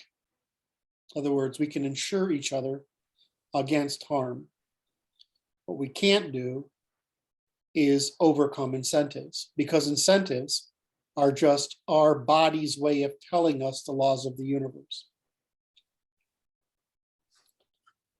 So we have physical laws, Yeah. we have behavioral laws, and we have evolutionary laws, which is really the laws we depend on to act, the actions we take, and the laws and the consequences of our actions in time, given the laws of the universe. And then we have the laws of logic with which we describe the physical, behavioral, and evolutionary laws. But the law of language, right, of description, of logic, the law of physics, the law of behavior, and the law of evolution is all follow the same law. It's continuous recursive disambiguation, period. In other words, evolution. You're producing it means, what does continuous recursive disambiguation means? It means I'm conveying you a meaning that's unambiguous. Well, I mean, I can rely on context for disambiguating, like right? That's a contextual disambiguation, or or right? Those are, I don't know, I agree, I disagree, right? Or I can say I agree, I disagree, and I don't know, right? But we can produce incredible variations on I agree, disagree, and don't know, right? And we talk about, and one of those is I don't understand. I don't understand. I don't understand. I understand and I agree, and I understand and I don't agree, right? But that's all that's going on. So that's what continuous recursive disambiguation is. You create meaning, and then you falsify the meaning, and then you increasingly communicate until you've produced disambiguation sufficient to determine either inability to understand, ability to understand an agreement, or ability to understand a disagreement. It's fucking math. This equals, this is less than, this is greater than. This is all language is doing. It's just doing it with way more complex measures. It's interesting, it's tri-functional in that regard. Correct. Ternary, I should say. Ternary logic. Tri-functionalism is an expression of ternary logic. Ternary logic. The premise of evolutionary laws is metaphysical laws, yeah? Say that again. Evolutionary law is metaphysical law. No, evolutionary law is just, this is what happens with evolution over time. It's things like mutations are random and accumulate in the lower classes, right? Natural selection is necessary to retain, sex and natural selection are necessary to purge them. People learn, information needs to transfer. Isolation is necessary for incremental advancement of a body of people toward neoteny. I mean, it's those groups of laws. In other words, there's only one direction to evolution, and it's a continuous recursive disambiguation, which is what we call velocity of adaptation. So there's only one direction to evolution, is the velocity of adaptation. Humans maximize that velocity of adaptation, which is why we've outpaced the growth of everything else, which is why we were able to why we're able to afford this incredibly expensive thing we call a brain, which is way more expensive than muscle mass, which is why we had to eat everything on the fucking planet as long as we got out of Africa to continue to grow the size of our brains and form neoteny. And which is why there's a much lower cap on the maximum number of people than we think there is. Right, so that's just evolutionary computation. So, and logic. So whether you describe the four laws as the way I did, which is the physical laws, the existential laws, the behavioral laws, which is the means by which we act, or the evolutionary laws, the consequential laws of our actions, right. And the logical laws, the means by which we describe those laws, and then we and after the logics, the languages, the grammars, which is used to communicate given those laws, then we, including lying, by the way, then that's really the set of laws that are available of the laws of the universe. In other words, logic is a law of the universe. Behavioral law, evolutionary law is a law of the universe. Behavioral law is a law of the universe. And physical laws we have these. We just divide them into what we call laws of nature, which include the natural law, which is the law of behavior. And I only use that term because I want to purify it from all the crap that's happened in history. Right? I want to make sure we hold on to natural law because it's a law of nature. Right. The natural law of cooperation is a law of nature. And nature's God. There you go. That was good. So now the next thing we have is since we have behavioral laws, right, we can come to agreements. And so the next kind of law we have is what we call contract. Now, theoretically speaking, legislation should be a contract. Sounds right to me. Legislation, at least in the West, is a contract between the classes for the production of a commons. And a regulation is the means by which is the specific means by which the general contract is put through a process. In other words, the performance of the process. One of the problems we have is that there is no regulation on regulation like there is on legislation. And even on legislation, there is no regulation whether it's legal or not under our law of natural law. So the problem is that we have a natural law. Our legislation is insufficiently regulated to stay within that natural law. And then the regulation has no means of regulation within the legislation, except when we go to court. And so the problem is the delay between the court testing something empirically. In other words, the court's no longer in the process of just handling exceptions, right? It's handling the entire fucking process, which is the problem. It's hiring the fact that our legislation isn't a contract, and our regulation isn't contractual, and none of these things are legal. And then it's put through the system. We all get fucking pissed about it, right? And we threw it to the court system, and the court system does what the legislature should have done originally, which is say, is this legal?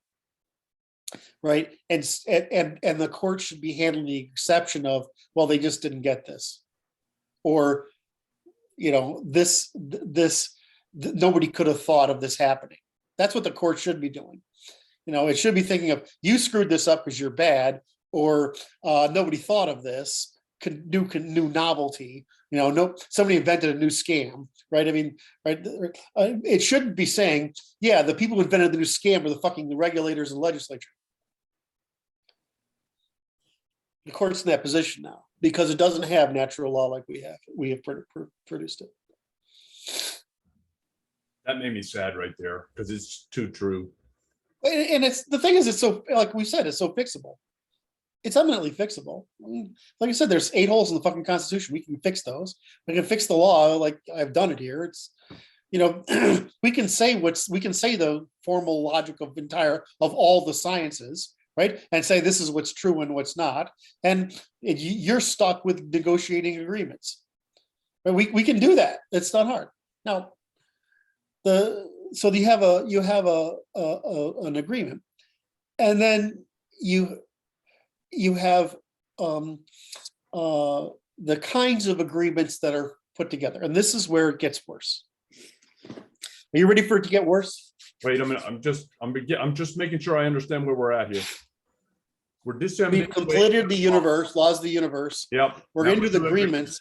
Okay. And we're into types of agreements. Okay, that's good. All right. That's what I thought. I'm just making sure. So there's 3. Remember, what we're doing is the law of the decidability, right? So P law equals the law. This is a universal law. It's not an opinion. It's not a philosophy. It's not an knowledge. It's a formal logic of decidability, period. End of story. Fuck you. If you disagree, you're wrong.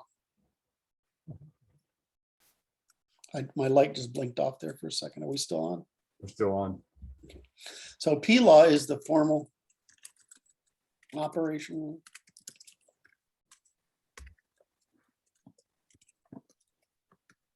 Right? And that equals natural law.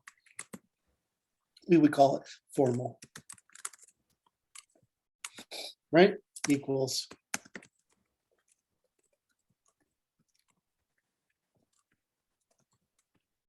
right.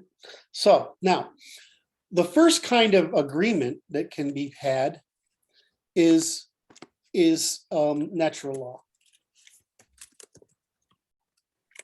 Right? basically science. It's a contract of reciprocity within the limits of proportionality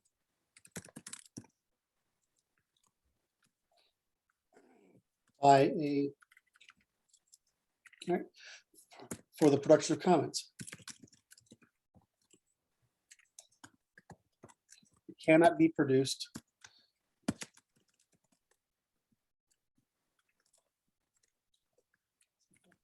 that's what a commons is, right? It can't be produced by the private sector because incentives, right? And part of that problem is most private is consumable. The public is not. It's only usable. Does that make sense? I want you to disambiguate that a little bit, just to for the audience and for me. So if I in the private sector, we're producing goods, service, and information for consumption. And that consumption can be reuse and resale. It can be transformation into something else for use and resale. It can be simply for consumption, like food or clothing or housing, whatever. And so those things are consumable. And so the thing, when we talk about commons, those things are not consumable. And it comes from a common plot of land where you and I can both put Sally the cow, or I'm going to bring my Sally, you're going to bring your Betty's cow, and we can both have the cows on there. What neither of us can do is bring a herd of cows and use up all the grass, right? Commons. So into commons, we can get usus, right? The use, Yep. Which is a path, park, right? We can get fructus, yeah, which is a meadow, right? Right. Grazing. And we are prohibited from abusus, which is consumption or destruction, right? And so water.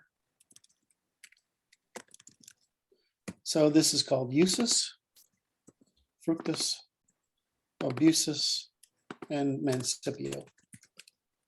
I think I might be the author of this term. I'm not sure. I forgot now. That means transfer. Right. So it can't be transferred. Right. And the other difference is that private equals specific ownership, whether common or proportional or cardinal, whereas common is always common. And most importantly, commons are hopefully managed by those with demonstrated interest. In other words, and those without or not. Don't manage. That sounds right. Well, it's important. And if you read Eleanor Ostrom, she's the one female economist that really was fucking awesome. And her work is on the commons.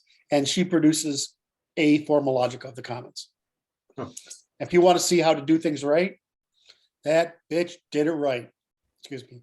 I'm trying to talk. I actually think of her as semi-saintly. So that was probably even off color for me.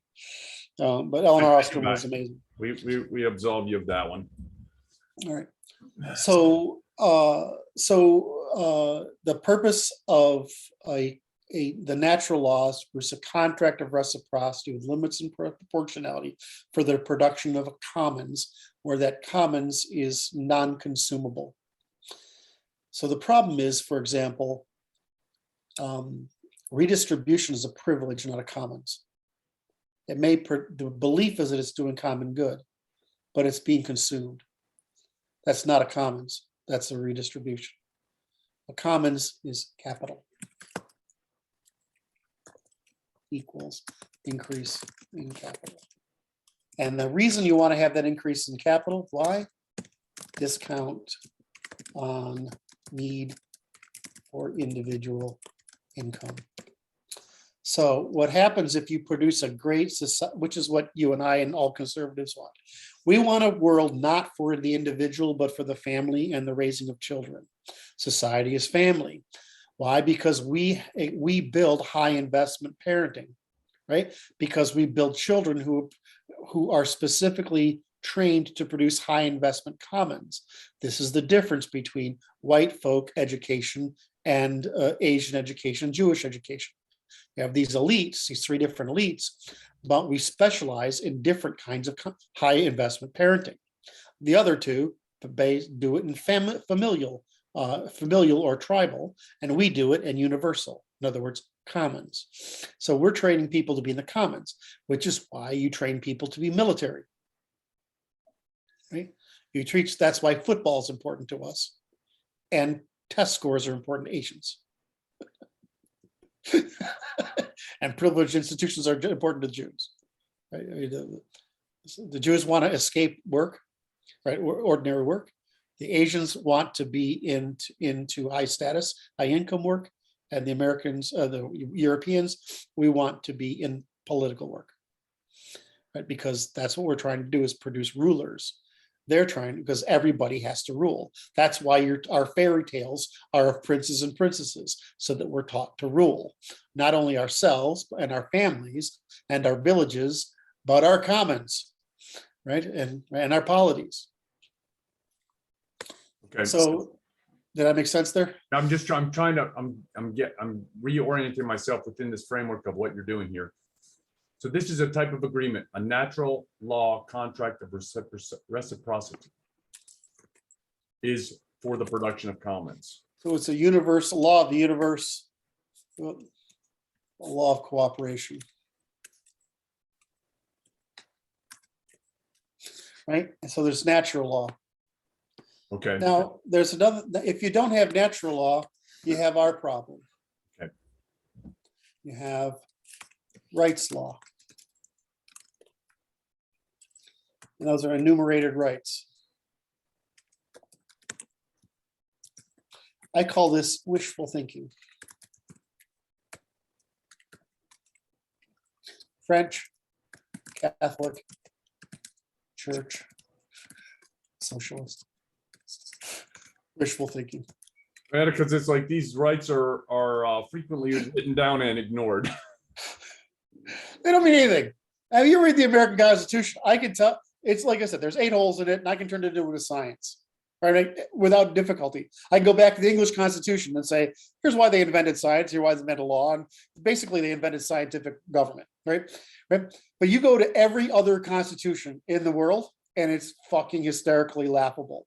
It's like a bunch of kindergartens got down and said, we want to be, it's like a kumbaya party. You know whose constitution is really good? Ukraine's. Really? The difference is the judges don't obey it. That's how it goes, right? I just think that's funny. You know, I'm like talking to these people about, of course, you know, they've got it's unfortunate I can't speak the language, because they would have loved to hear me speak it rather than because my passion comes across rather than through the voiceover translator. Right. But it's so funny because, you know, their constitution is actually really good because it's a post-Soviet constitution. And you look at it, it's good. I mean, look at the French constitution, it's a fucking joke, right? You know, it's hysterical. German constitution, what a joke. I mean, they're freaking Germans and their constitution is a joke. But most constitutions are laughable. They're just a bunch of wishful thinking. Happy, nice people statements. And what they're basically saying, the whole purpose of their constitution is to just figure out some way of making decisions that everybody can agree with. Right. So you have rights law. Now the problem is, how many rights do you have to enumerate before you actually have enough rights? Right? Before you can, so that nobody can get away with shit. Then, right? And then the second thing is, what's the difference between a privilege? Right. Now, a right is a via negativa.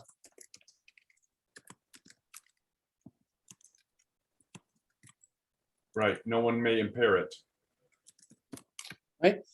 I have a right to, you have, I may not do that to you, and you may not do that to me, and we call it a right because I have a right of appeal to the institution that enforces the contract to restore reciprocity and by means of restitution of punishment and prevention. That's what a right means, right? I have a right of, right? So rights are, as we've stated before, rights are created. Right. And guaranteed. Right? Insured, right? Yep. Correct. And then there's like procedure law, which is what they're trying to talk about, which what this is positive law. Wait. Yeah. So yeah, legal positivism. So legal positive, what they're saying is, as long as it follows due process, it's a law. Yeah, it's like a regulation that is a law. This is what they mean by democracy. Uh, That's what they mean. That's not law. That's what can I get away with? That's social construction right there. Yep, by social construction.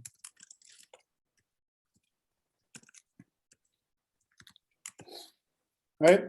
And the last one is, of course, That one made me sad too. well, it's what I say. If you understand this is why disambiguation, serialization, operationalization are so important, because you prevent people from taking these words and conflating them. Our Constitution was designed to be natural law, right? Because the rule of law was there. They only added rights law in order to make sure that people understood these specific ones can't be imposed.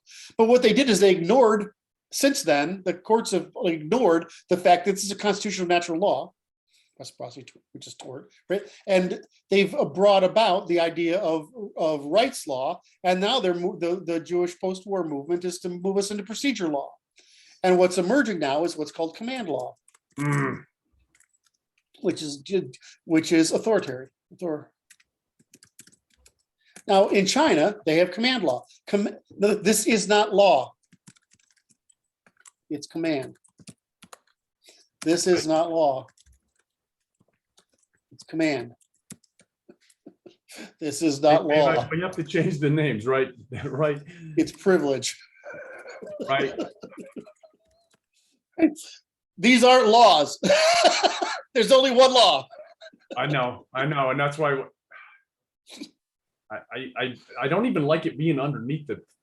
Well, that's the point. I understand you. Like, I had a sad story. I want to tell a sad story because I was having a chat. It was kind of a chilling story, actually. I was chatting with my mother-in-law, who's departed, so she's a dear lady, and I loved her.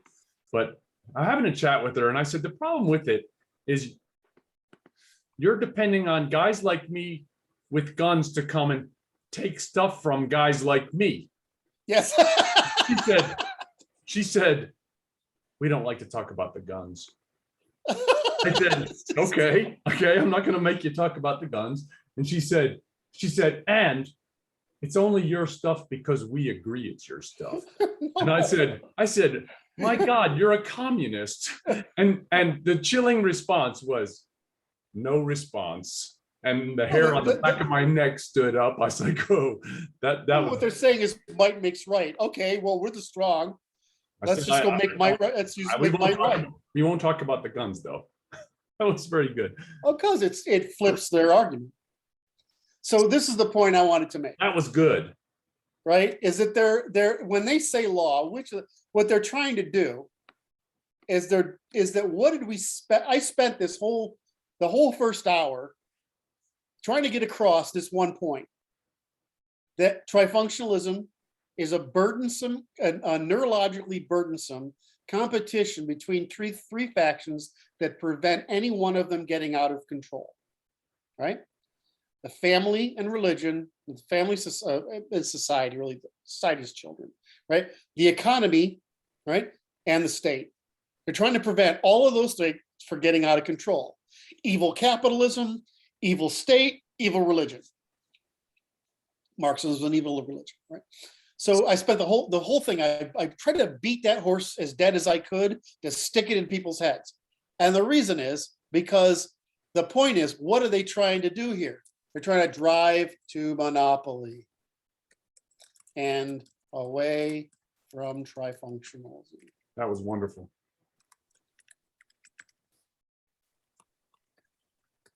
That's what they're trying to do. There's a C missing. Mhm. Tri-functionalism. Thank you. Why? But that's what they're trying to do. And why? Because rule of law by natural law limits us to voluntary cooperation in markets in all aspects of life, for producing a normal distribution inequality by virtue of contribution to others. Right? Period. End of story. Right? The problem is people don't want to know they're at the bottom. Right? So what happens is inequality is a function of prosperity. Yes. Of which the envious cannot bear. Right? And so the problem is everybody gets richer under this, but they're at the cost of self-concept, of status and value. Therefore, a military order which produces virtue or duty regardless of rank compensates for the market. And equality in faith produces virtue for merely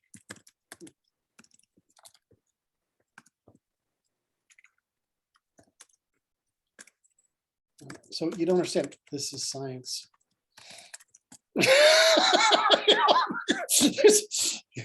There's no better way. It can't be done better. In other words, the problem is nobody wants to pay the word.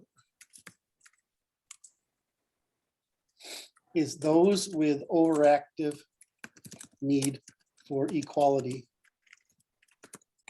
female mind, with high neuroticism in particular, and who find common rejection of offers of cooperation in daily life, will resist. Right? It's natural law. A natural law.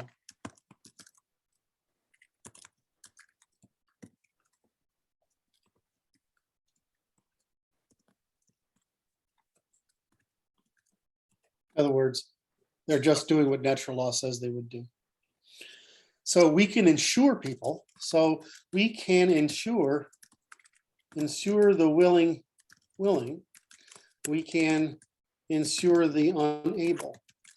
But we must suppress the reproduction of the unwilling.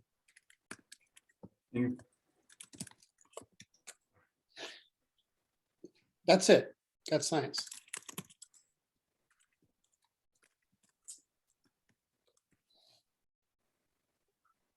All right, so that's it. Now, I have another meeting soon, so I can't. I think you've done wonderful work today. I want to thank you for it. It was excellent. I love you, brother. You making it happen. I want it published, my man. Well, look how far we are. I don't know. I can only see this long line of text. I'm just smiling and remaining calm. But you're doing great work. And this was a beautiful piece of addition today. I have my brain back. It's a wonderful thing. All right, we'll get to it, and I will send you the link, and I will try to put some little extracts in there, textual ones that are not written in this that you made Oh, today. I'm still sharing. Wait a minute. There you go. Okay. So it will take a minute. I will send you in a separate cover. Okay. So I share the video, and I'll try to put these in there today. Okay. All right, buddy. Love you, man. Thank you. Adios.